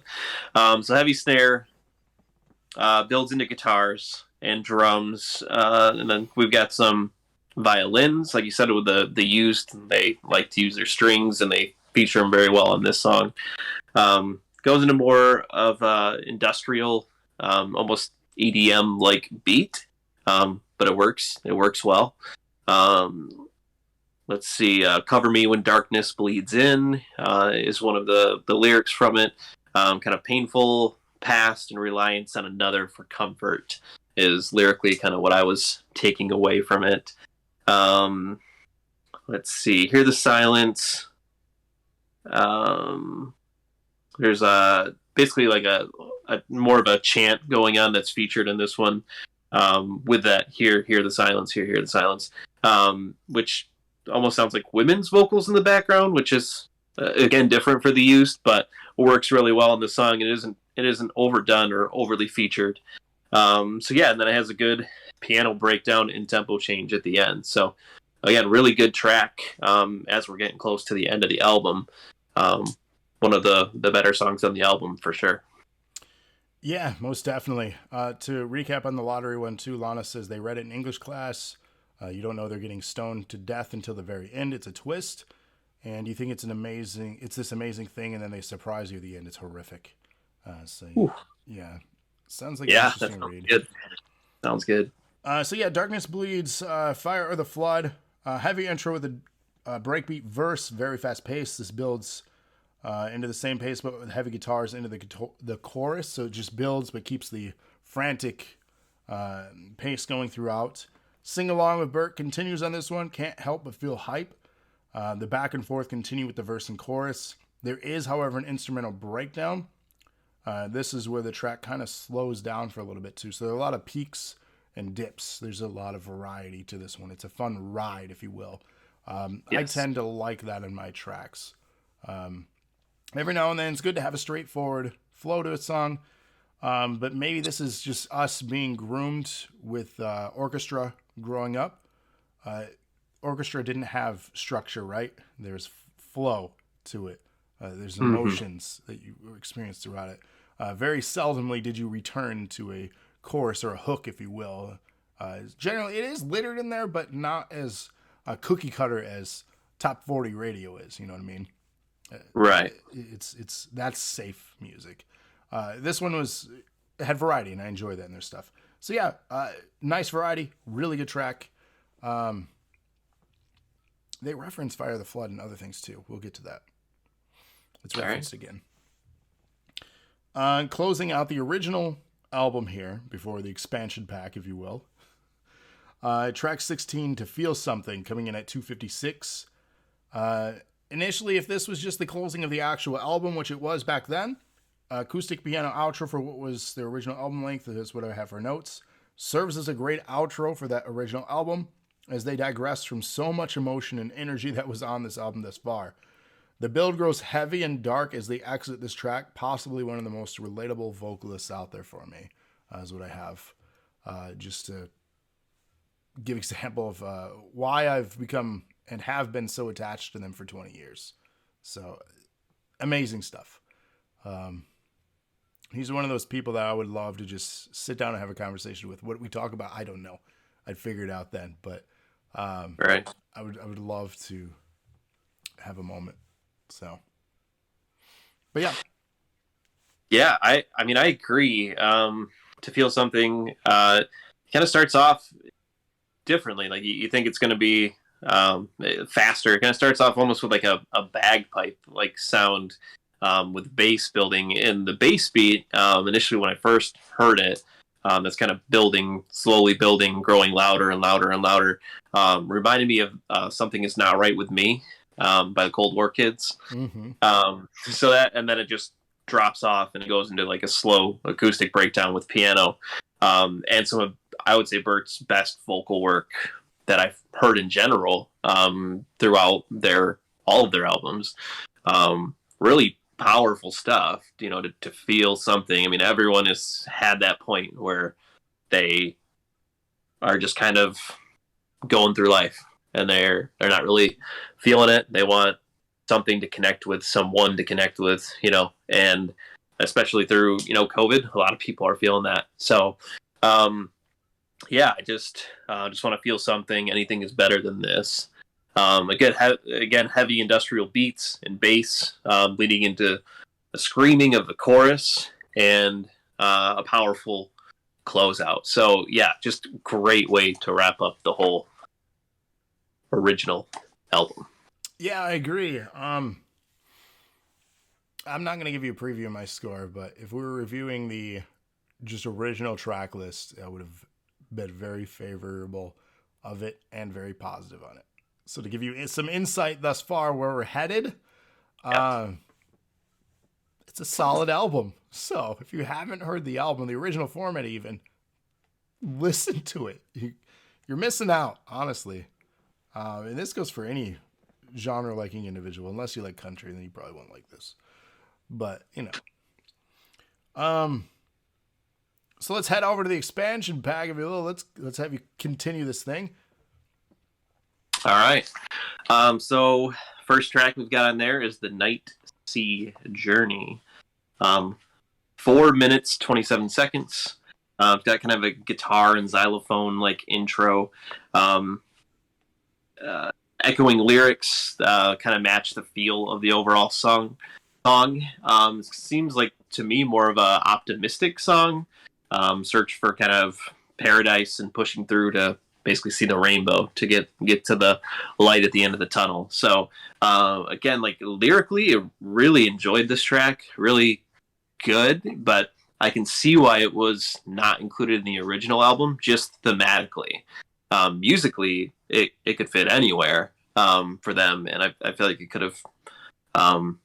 It really matches the overall sounds that they displayed throughout the album, but lyrically doesn't really match with a lot of the original albums. So excellent for a deluxe album and great way to start off the deluxe album.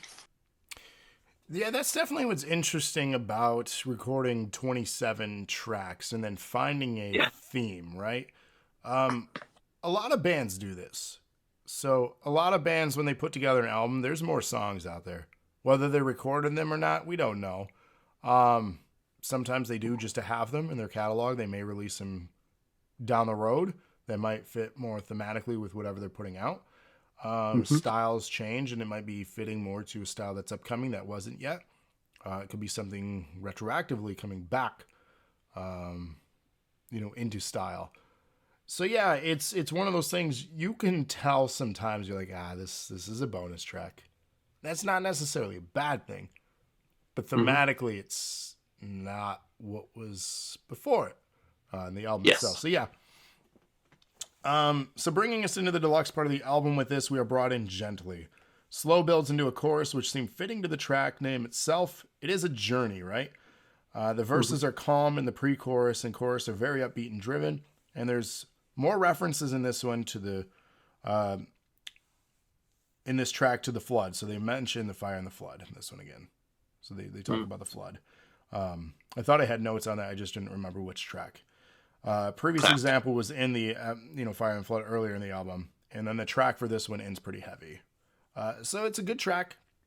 I didn't hate this one, but if you wanted to throw it again as a relatable one to the album that it's on now with the deluxe, it doesn't not fit, but it doesn't fit, if that makes sense. Mm-hmm. So, yeah. Next one, if my notes would stop disappearing. What's going on with my tablet today? All technology. Damn. Gotta love it. The brothers, Karamazov. There you go. Is that how it goes? Yep. Okay. We tried. We succeeded. Can't help but feel the Nirvana type influence on this one. For whatever reason, I thought Nirvana. I don't know why, but this is very 90s alternative with the used spin on it. This one stands out stylistically, and that's not a bad thing. It's got a good vibe to it. Again, very 90s for whatever reason.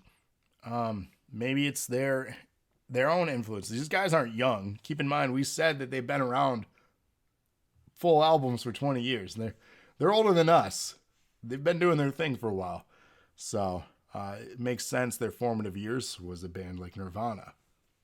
Mm-hmm. Who knows, though? Not my favorite, but again, it's a bonus track. I can't complain. It's got fun retro vibe to it. I dig it. Mm-hmm. It's just, again, it's a bonus track. It doesn't fit with the album. So. Yeah. So, I mean, when you had the brothers Karamazov, as you were trying to get out there, you didn't think, oh, maybe I should look that one up? Because that actually, it is a Dostoevsky book. Like 800-page book called that. So basically about brothers, and has themes of free will, God, and morality. So not anything that I've read, because I don't read any 800-some page books, and it's very old literary reference. So not too many people I know that go around reading Dostoevsky, even though it is fun to say. So it sounds like basically lyrically it sounds like seeing similarities of himself and his father, and kind of wanting to be different. So how these brothers kind of want to be their own person and not be seen for their mistakes or their father's mistakes or whatever. So again, it was a good literary tie-in, like you said, with the sound, had that kind of 90s feel to it. Really cool song, and kind of introduced me to this book. Again, I don't see myself getting into a book that long, but literary, like as far as it being a book that was written, I think a long time, a couple hundred years ago is what I'm seeing. It's like well regarded as one of the top works of literary fiction. So yeah, it's very cool track, and kind of I could see where that would have been pieced in if they were going with some more of those literary songs, because they had 2, 3, 4, whatever on the original album, but also not totally fitting with the theme of the album. So I see why it wasn't included, but yeah, great song. I'll have to brush up on my 200 years ago literature. Yeah, good luck. Right. Yeah. So up next we've got River Stay at 3 minutes and 3 seconds.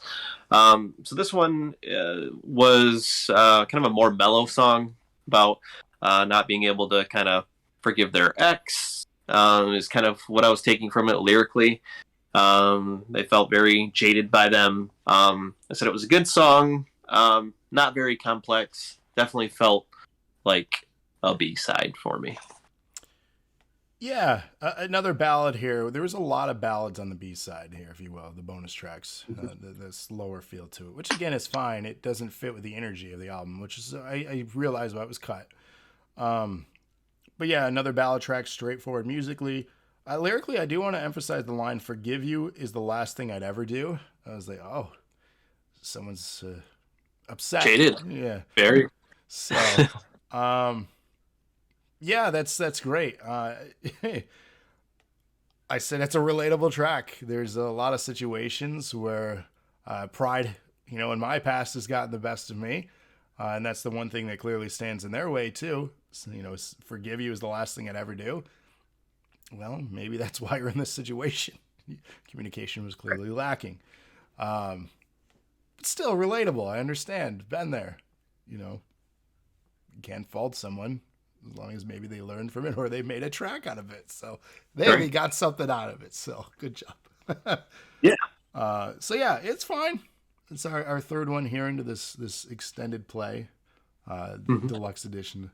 It's fine. I don't hate it. It's fine. I don't know what else to say. Our next one, our fourth one here on this deluxe. I'm going to butcher everything. Why do I keep getting these? Mi medicina, mi heroina. Nailed it. Awesome. All right. So my heroin, my medicine, basically. Drugs. Surprise. I am not. Electronic opening with a fun 80s included drum machine, so you get a little bit of 808 on it, is what it sounded like. I really enjoyed the upbeat music accompanying with the sarcastic vocals describing, from what I could tell, a relationship. Quote in here, "I'm not an easy guy to be around, but you're no piece of cake, baby." And I don't know why I sounded like Duke Nukem there, but baby. Because that's not how he sounds on this. No. We'll act like that didn't happen. Don't sample that if you want more from this album. No, Jesus Christ. Also, no need to feel lonely forever in hell with you. Whew. This man's got demons, and I like it. So yeah, this was a fun track. I liked this one. Yeah, I agree. Like you said, pop electronic produced kind of drum beats at the beginning, fast paced, kind of loving their partner as they are, focusing on things that are kind of less discussed in relationships or ballads or love songs, about the negatives of a relationship, like you said, no piece of cake. But overall connected with love. So I thought the lyrics were very relatable because, every relationship has that where you're going through, some stuff and no one hates you, no one hates me like you do is like kind of basically what he says in the song. Yeah.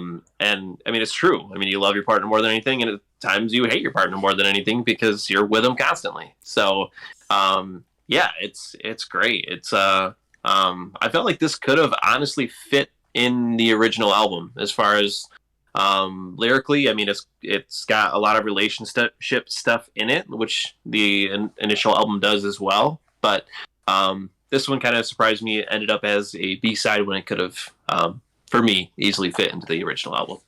Yeah. Batman says, wow, that's deep. So, Batman, did you get a chance in chat here? Batman in chat. Did you get a chance to listen to this? Just curious your thoughts. But yeah, fun track, man. Fun track. I'm glad they included some of these on here. So, yeah. So what we got next? Up next, we got Blood Meridian at 2 minutes 45 seconds. This one starts off very alternative sound. Again, this one sounds like another kind of toxic relationship that he's going through. Let's see, I said Bert kind of dips his toes into pop/electronic music on the chorus breakdown. But the song kind of builds into a metal and screaming finish. Great variety on this track. Like you said, as far as what you look for in a song, and a great drum outro to finish it. So yeah, this one kind of had all of the staples of a great song that I would listen to over and over again, because it's kind of all over the place. When it started off very alternative, that genre has never been my thing, so I was kind of wondering where they're going with it, but then again, it kind of dabbles in a lot of things, and it works really well. Yeah. Orders MX. Thank you for the hosts. What's going on, man? So yeah, Blood Meridian.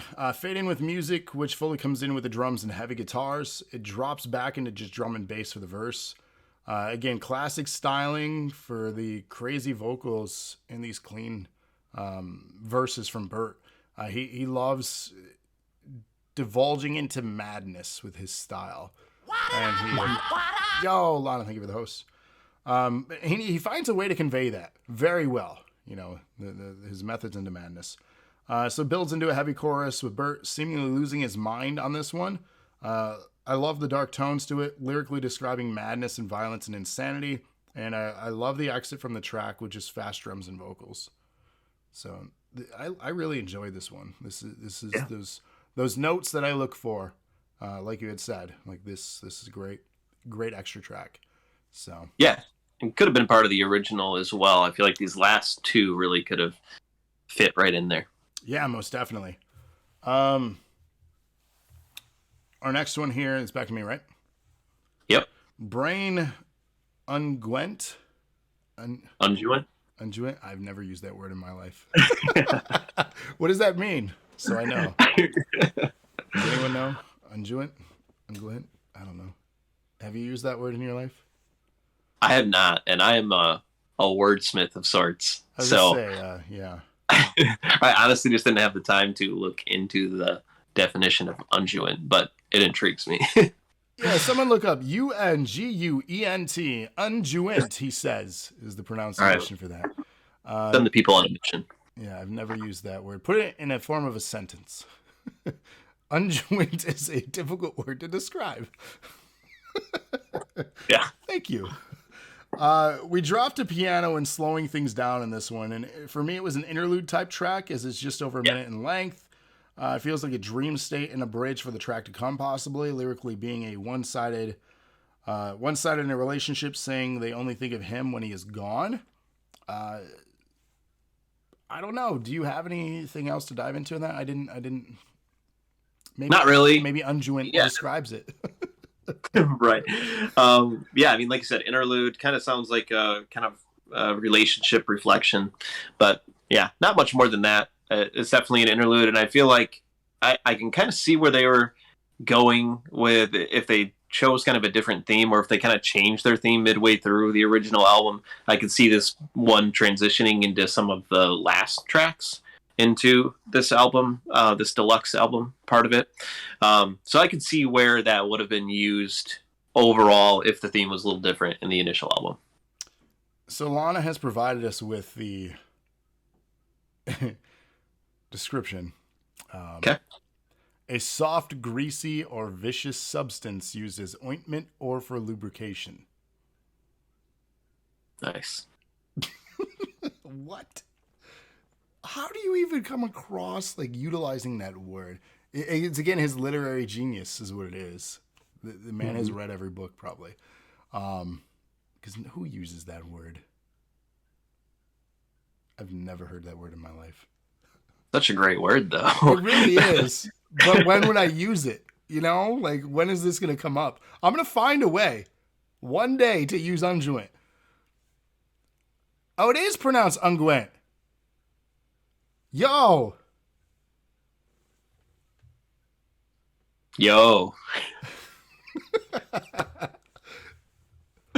I don't know. I got lucky because honestly I had no clue. That was just a guess. I'm pretending like I knew it. But I'm pleasantly surprised I'm right for once. To be determined. To be determined, he says. Hey, Google is never wrong. I Googled it. Anyway. What are we back on? Who is it? You or me? I think it's me, right? Sure, yeah. We'll go with you. Yeah. Playing the Victim. 2 minutes, 21 seconds. So yeah, this one, again, it starts off with drums, singing, kind of electronic beat behind it. Very catchy chorus. This one, I felt like it could be placed right into Love and Death. Very kind of emo rooted. Which, I mean, obviously a lot of their music sounds, emo mixed with all of the other sounds that they've got going on.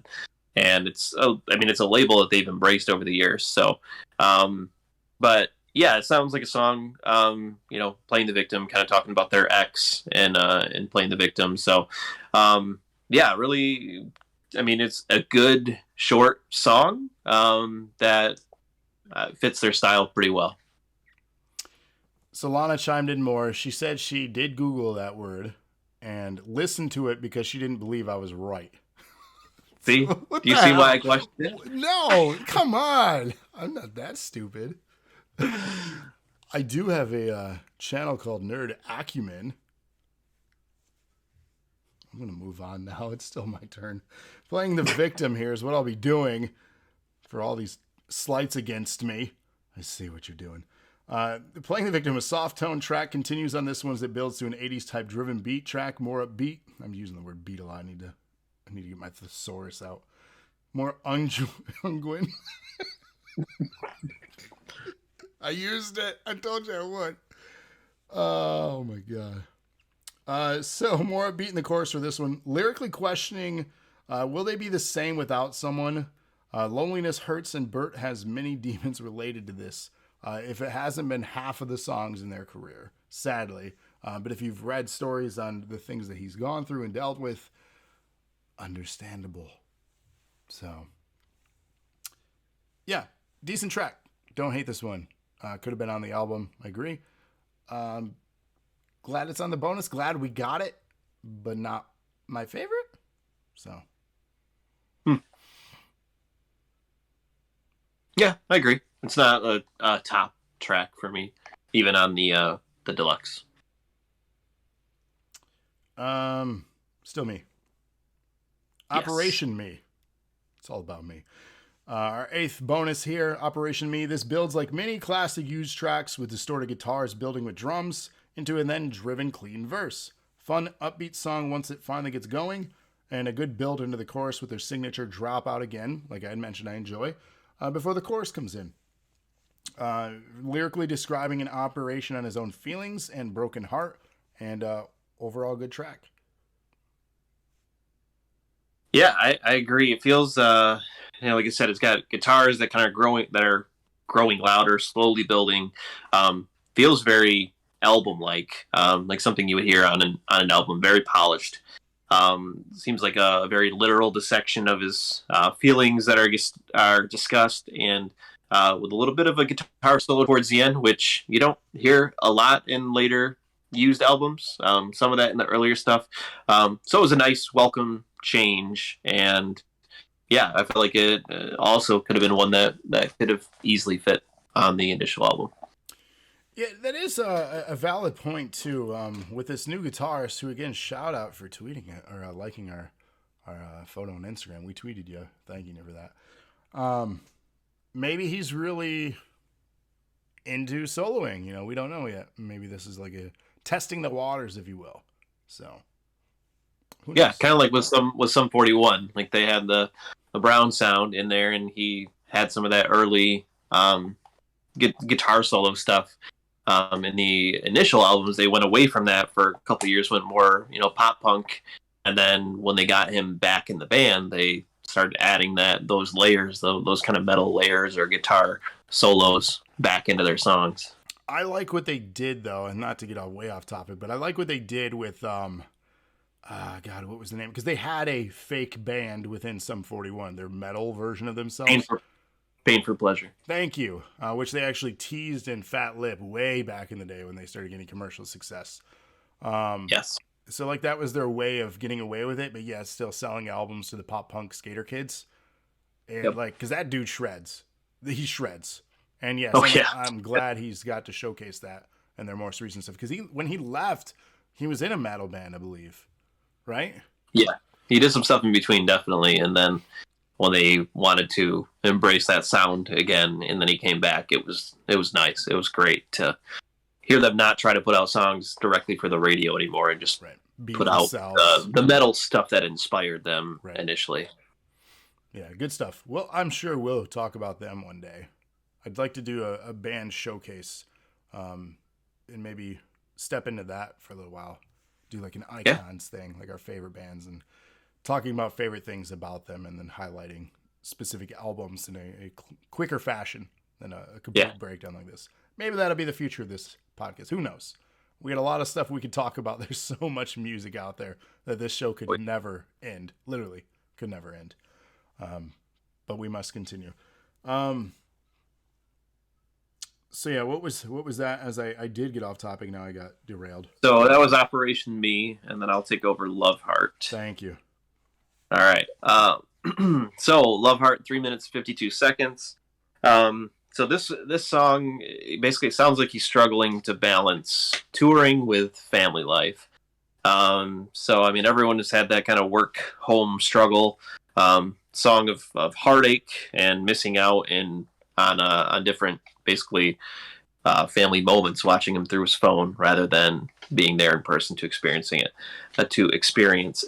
So yeah, I mean, it's a song about cherishing family moments, kind of when you have them, and directly mentions his daughters by name. The overall song, the sound, the kind of passion in his voice really comes through. And I think I mainly wrote about the lyrics just because, again, you can tell he's writing it for his kids, which is, I mean, unheard of really for the Used. But it's great because, I mean, let's face it, the Used has a lot of fans that are having kids or that have kids that are growing up or, you know, that are taking their kids to the Used concerts now. And this really speaks to those fans. So excellent track. So this has become a common thing that we reach to in our podcasts here. We've been reviewing a lot of bands that have been around a while. Almost all the bands, I believe, that we've reviewed thus far have had a career preceding the albums we've reviewed. Meaning they're at, I don't want to say the last legs, because you never know. Like Rolling Stones went on for God knows, way too long. But like, yeah, they're having families. Like the content is changing. It's evolving. For those without kids, I'm not encouraging with this statement to have children. Do what is best for you. If you can. If you can't, obviously many apologies there. But there is something that changes. You still can have, like, parents can still be selfish and horrible people. That still is a thing. But for a good chunk of us, you lose a little bit of that. You have to be selfless for another human being that relies on you to survive. And when it's your offspring, or even if it's not your offspring, when you give that much care and compassion to something, you probably become pretty attached, I would say, right? So a lot of that's love and passion, and it is conveyed in this track. So to describe the track, clean guitars resemble early Used, especially when the drums come in. I do like the feeling of the notes I've heard before on this. Very straightforward, and it tells the story, like you had said, being away, from his kids, coming home after, and he references coming home after the war. So the war that is trying to make it out there, that's the battlefields. That's the front lines. He's out there grinding every city, every tour, every track, pouring his heart out to make a living, to provide for his kids so they have a better future. Like, everyone wants fame and stardom, but you have to sacrifice and surrender something. And he's lost that. This privilege that we have coming home every day from work and being with our families, that is not a privilege he has currently. And he's missing moments. And like you said, viewing it through a phone. That's got to be heartbreaking. Mm-hmm. And people are like, well, he's got fame. He can do whatever he wants. He's got all the money. Like, some people don't want that. Like, that's his job. He wants to make a living and provide. Like, would fame be fantastic? I'm sure it would. But, like, when you have one thing, as we said earlier, you're always wishing for that other. It doesn't matter. You could have the world. There's something that you will not have, and you're always going to crave and want it. So that whole conversation that we opened with is kind of coming full circle here on this particular track. So yeah, this one definitely resonates. I I've never been away like that. I've been on vacation away from my kids, and it sucks for a week. I can only imagine for months. Yeah. It's got to be tough. So, yeah, great, good song. Another one with a rare guitar solo that's very good, and it exits with the solo behind the chorus as we, build out of this one or digress. So, nice track, Love Heart, very good. Could have been on the album. Yeah. Sing Out of Tune is our 10th of the 11 here, so we're almost done. Breakbeat beatboxing, which I hadn't heard beatboxing in forever. Fun fact, I had a song called The Cure that I wrote back circa 2003, 2004-ish, that actually had beatboxing on it, which was kind of popular again back then. And it's been a long time since I've heard beatbox, especially in rock music, so... he had some of this styling early on, too. There was some tracks later throughout the first couple albums, or maybe third-ish album. I can't remember. Yeah, say Lies for the Liars. Yeah. Some tracks on there where they got a little more experimental. Yep. So it was a nice little nod to stuff that they experimented with, making a comeback. So this one's a ballad, lyrically very poetic. Bert is, again, definitely inspired by poetry and literature. The broken ones, as I mentioned already, are almost always the ones with the genius souls. Chorus that layers of himself are sung throughout this track. And then I said, it's not out of tune, though. That's my joke, because he didn't actually sing out of tune. Yeah. Your turn. I get it. Your turn. All right. So yeah, lyrically, like you said, beatbox intro is unusual, but welcomed. Again, I mean, it's not anything where they overdo it. They kind of still find their way back to their sound, and they don't go too far off the rails. So yeah, I mean, lyrically, it kind of sounds like they're mentioning, about talking about like passing away. Lift your head. You can see you're not the only one. So a lot of people that are going through struggles or that are kind of letting go of loved ones, then just kind of a song that's relatable to that. And, as you're gone, you can sing out of tune, you can do whatever you want because you don't have someone to annoy, you'll be kind of doing your own thing. So, yeah, I like the song.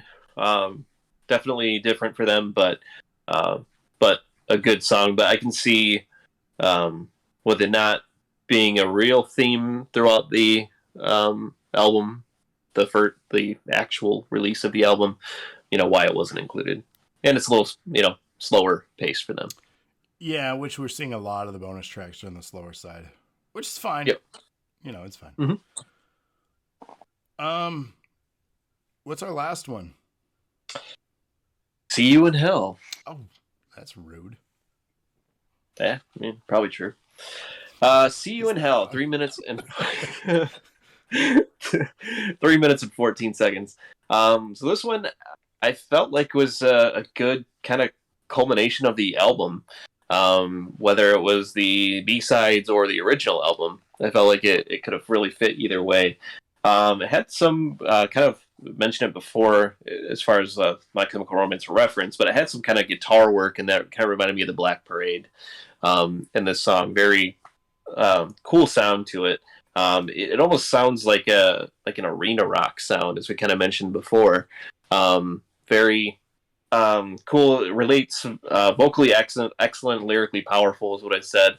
Kind of recapping relationships and struggles, and again has kind of themes of death and the end, and kind of a good closeout track. So whether it was this or the one they actually went with, I felt like either one would have been excellent to close out the album with. And yeah, one of their better songs, but I can see why, if they went with the one that they went with in the first place, why this wouldn't make the cut into the album, because it's an excellent song.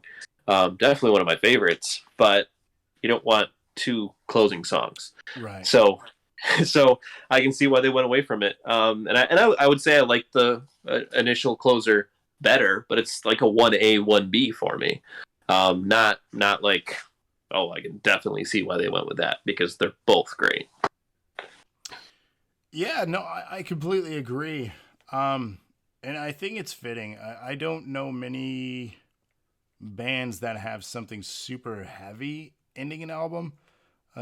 It's best to digress with something calming to fade out of what was brought in. So another ballad closing this deluxe edition of the album, while the other ending track of the original, as I noted as well, is a better fit. So we're on the same page there. This still serves as a great exit. I found hints of the Beatles with layers and the vocal note progression on this track. Specifically, the piano notes and progression makes me think of I Am the Walrus by the Beatles. If you listen to it, the organ specifically. Listen to both one after the other. You're going to hear the notes of influence. I don't know if it's incidental or what, but it's good. It's good. A good closer to a overall fantastic album. Which brings us to our final review out of 10, our final thoughts on this thing. It's been an amazing 2-hour journey together, which is actually great timing for 27 tracks, our biggest album review to date.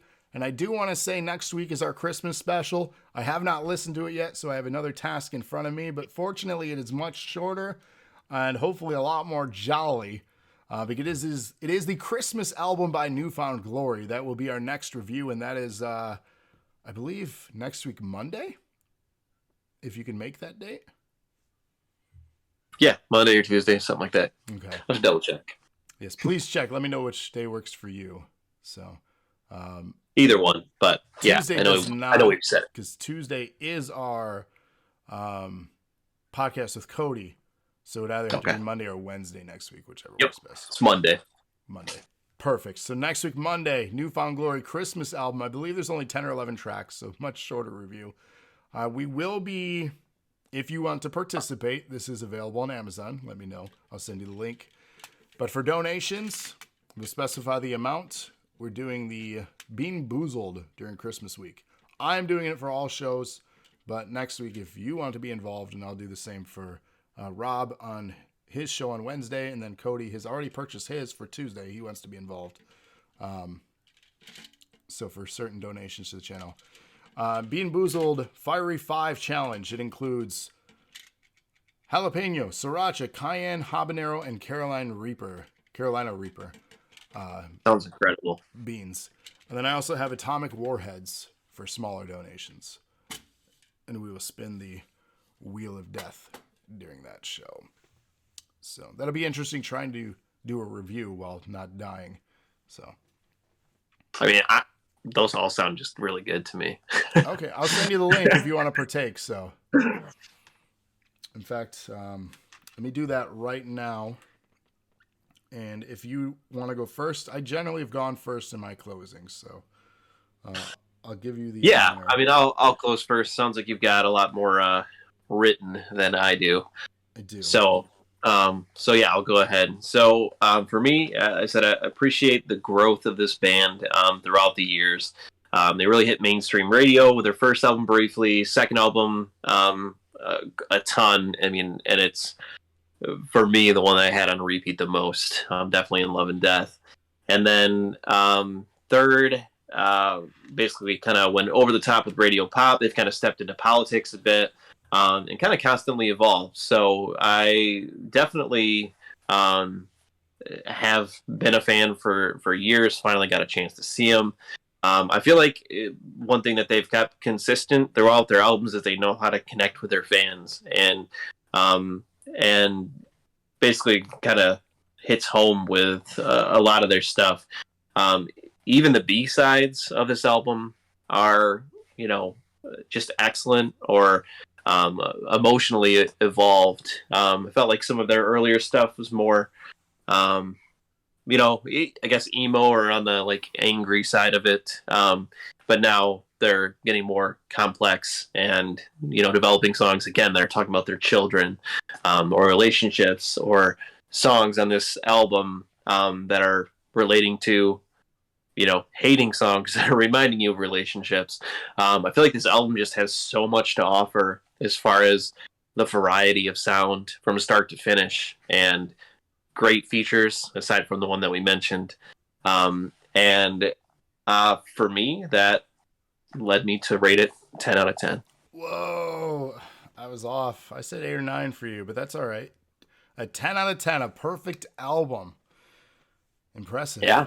Impressive. All right. Let's see if I agree. I mean, it's definitely one of those ones, like you said before, where you've got songs that'll get into your playlist that you'll repeat over and over and over again. And that's, most of at least the original album and several of the B-sides for me. And it's extremely rare for me to say that about any band, especially when you have a band like The Used that's been around for this long. And if you would have told me that I'd like an album more than In Love and Death, I wouldn't have believed it. Just because I still love that album front to back. And now, almost 20 years later, they're putting out just excellent stuff. Yeah, you mentioned that. Let me pull that album up, because that one has, let's see, that album has my favorite track by The Used. I have an absolute favorite song by them, and it's on that album. Lunacy Fringe? It is Lunacy Fringe. That was a guess. Honestly, yeah. That's because it's not one of their hits from that album, right? But it's also mine. Is that really? That's funny as hell. Yeah, that's why I just threw it out there, because I was thinking, he's not going to go for All That I've Got. No, that's a good song, but which is great. Yeah, but yeah, that's funny. That's really funny. Crazy. Yeah, I'm just looking at the other ones too, because there's so many that are good from that. We almost used a song by them too for our wedding song, and that was from Lies and the Liars. Okay. I don't know if it was a joke or if she was serious about it, but I was, we could have. And that's Smother Me. Okay. So it's a fun ballad that's pretty dark, but I was like, I think it fits us. We ended up going, obviously, with Panic at the Disco instead. So. Hey, we went dark. What did you We went literally dark. I Will Follow You Into the Dark. Oh, okay. By Death Cab. Yeah, Death Cab for Cutie, yeah. But yeah, that's a damn good song. So, as you know, I am a difficult critic for whatever reason. I'm harsh. Do I also agree with your 10 out of 10 sentiment and statement here? Almost 20 years of being a fan of a band is not something that is easily accomplished. Being a fan of anything that long is no easy task. There are only a small handful of bands during my lifetime that have resonated with me the way this band has. While they have gone through some changes, even in their lineup, they've had an important constant in their music, and that is emotion. Not only do you feel them in every lyric, but they find a way to convey emotion in every single note they play too. Now, for this album of Heartwork, originally this album came out in 2020 when the world was basically going to shit, even worse than its normal going to shit. A pandemic was affecting us all in ways we didn't even know was possible yet. And even though we are still attempting to get through some of our darkest and difficult moments of it, we had this album. Moments of escape are important, and many of us find that in movies, literature, and gaming, especially for this channel here. That's what we convey. We provide an escape for so many of you guys listening to any of our podcasts, any of our gaming. For the wrestling show out there, we provide escape in this dark and horrible world that can be presented to you. For me, while I do enjoy all of these escapes, music has been my refuge. It has gotten me through some of my darkest moments and left me with inspiration. And music is a friend that I always had at my side, and the words I often needed in my ears. Knowing someone out there is sharing either thoughts of good or bad and gifting us with these experiences they went through are the things that have kept me personally going. So Bert manages to find a way with every album to convey his darkest thoughts and share them with us. Heartwork captures even more things we did not know we needed from him. His lyrics, accompanied by the amazing music on these tracks, hopefully have helped many of us throughout this pandemic. And since the release of this album, hopefully have helped out more people that didn't know they were helped. This deluxe edition now adds even more tracks to an already incredible album and delivers an emotional journey for our mind and ears. And my only complaints would be just some of the notes of familiarity being too familiar on some of the tracks, which makes sense why they did. But if you ever listen to this band, if you've never listened to this band, I'm sorry, I highly recommend it. They are the glue-holding post-hardcore and alternative alive today. They are the glue of this genre. Fight me. Prove me wrong. I give it a 9 out of 10. I would give it a 9.5 if we were doing half points too. I don't know. Like, here's the thing. I don't disagree with your 10 out of 10. But once I give a 10 out of 10, where do I go from there? What if something is better than Heartwork? Do I also just give it a 10 out of 10? I don't know. So, a damn near perfect album. It's very well put together. I'm happy with the deluxe edition too. Because a lot of times they're like, here's some live tracks. Here's some just crappy extras. Yeah. That wasn't the case, like you said. So, yeah. You just need to... Batman says a 10.5 would be the next one up. No. Yes, Batman, go through the rest of the album if you can. Thoroughly enjoyed it. I don't know how familiar you are with the band. Yeah, I enjoyed this. I had fun reviewing this. I think this was a great pick. I believe this was your pick, right? Yeah. I mean, initially when it came out, we weren't doing this, and then I saw that they were doing the deluxe, and I already had the initial album on repeat quite a bit.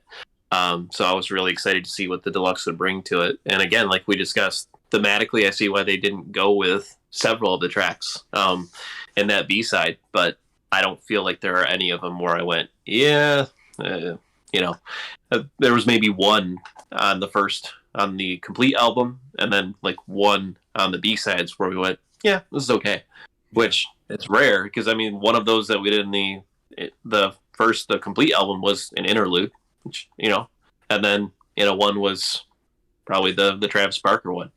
So, yeah, I mean, for that many to be consistently rotating for me, and like I said, with clean cut heels, like that's just one where I've never listened to a Used song that's like made me want to move like that, which it's totally different. So totally different feeling to, listen to the Used and get, like in the headspace that I would get when listening to like Matt and Kim, or, something that's more upbeat or more poppy.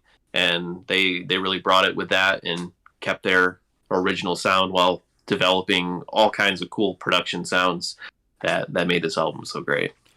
Yeah, when this dropped, it was heavy in rotation in my headphones back in 2020 when the initial album dropped. It was the perfect length that I could finish this album while mowing my lawn, back when I was mowing my lawn before we moved to our new house. So it was that perfect length, and it was heavily in rotation. I listened to you could ask Lana, who often gets to hear my stuff in rotation, unfortunately for her, for some of it, because she doesn't align with all my music tastes, but, this was in heavy rotation. This album was definitely in heavy rotation for recent releases, so... Yeah, you are one of those professors. I agree, Andrea. Yeah, she did say, she says I'm one of the professors that say they'll never give A's. It did get an A. 9 out of 10, that's an A. It's not an A+. Yeah, it's an A-. Oh, it's still an A. Like, jeez. There's always room to grow. But for real. How does In Love and Death score for you? Off the top of my head, I don't know. That'd be unfair because I'd have nostalgia goggles on, right? Yeah. So I would say probably 9 out of 10 as well, without going track by track. I mean, it has the favorite track of theirs, for me. So I don't know. It probably definitely a 9, right? But that's with nostalgia, I don't know now. So. Oh man. Batman are there any albums that stick out? Are there any albums that are a perfect 10? They exist. They do exist. I'll find you just have to revisit them and make sure. Right. Yes. I don't want to say it and then be like, you know what? No, that's track. Oh man. So they exist. There are 10s out there. I don't know how many. All right. Can't pull one out of you, huh? No. Here's the thing, because like even in like historical albums that have done well, Like, I'm a big fan of Metallica, right? They've had some controversial albums in their time. For a lot of people, they would say Injustice for All, or the Black Album, right? Those are the albums that define a band, right? Those are generally like The Wall, Pink Floyd. We're talking about albums that, define them. Even stuff like that, like the Black Album by Metallica, I wouldn't give a 10. There's some stuff on there I don't like. So, like, I don't know. I don't know if there's an album front to back that is a perfect 10. They do exist, I'm sure. I would just have to die for it. Like, I don't know. Name a band right now. I could tell you, like, some of the albums, because I'm curious. For me, what would be, like, a 10 out of 10? Lana says I'm non-committal. Well, sure, for you, but, like, even Blink-182, we both love Blink-182, right? Even their self-titled album, which is, in my opinion, their best album, even that's, like, an 8 or a 9 out of 10. Because there's stuff on that I don't like. Yeah, I mean, I can agree with that. Like, I love Blink. Seen them a couple times, and but yeah, but for me, like you said, they had a ton of songs on the radio, but there isn't an album of theirs that sticks out as a 10 out of 10 for me. But like for other bands, like I definitely have that where I would literally play every track. So I'm just surprised that there's not one that sticks out for you. I'm trying hard to get this 10 out of you. I'm a harsh critic. There's something out there. I just can't think of it off the top of my head. It might be a Fall Out Boy album, to be honest with you. Either Fall Out Boy or Incubus or something. Like, but even that, like grave or From Under the Cork Tree. It better not be anything past that. Why? What's wrong with the stuff post that? Folie à Deux is really good. Another discussion. All right. It exists. All right. It exists. Like, I enjoy Panic at the Disco, and I don't think they have a 10 out of 10 album. Yeah. Like, I don't know. Like, really, like, what I'm drawing a blank here. I can't pick a 10 out right now. In all honesty, I could pick tracks by artists and put an album together of my favorite songs and call it, here are 12 songs and it's a 10 out of 10. Anybody could do that, especially if you have an expansive catalog. But a solid album front to back. Now there's a maybe. There is a maybe. All right, what's your maybe? Quite possibly Morning View by Incubus. Okay. That might be a perfect 10 album, front to back. All right. Because I love Science by them, their early work, but I don't think that's a 10 out of 10. And Make Yourself, I don't think that's a 10 out of 10. It's a 9 out of 10 probably. I don't know, though. Don't quote me on this either, because I'm going to have to review that album one day, maybe. Lana says Morning View. So that might be the one. I don't know. There could be others. I guess for listeners, if we have any more, you're going to stick around and listen to us as we keep doing these, if you enjoy the content. Because we're going to be doing this still once a month. And who knows what albums we're going to grab now. I know we want to try to stick to new releases, but now you got me curious for what you have in your back pocket as far as what you consider 10 out of 10s. So is this our hunt now? Are we finding the perfect album? Well, yeah, I mean, the perfect album is going to be perfect for different people. Right, I mean, like, you might pick a Metallica album and I go, oh.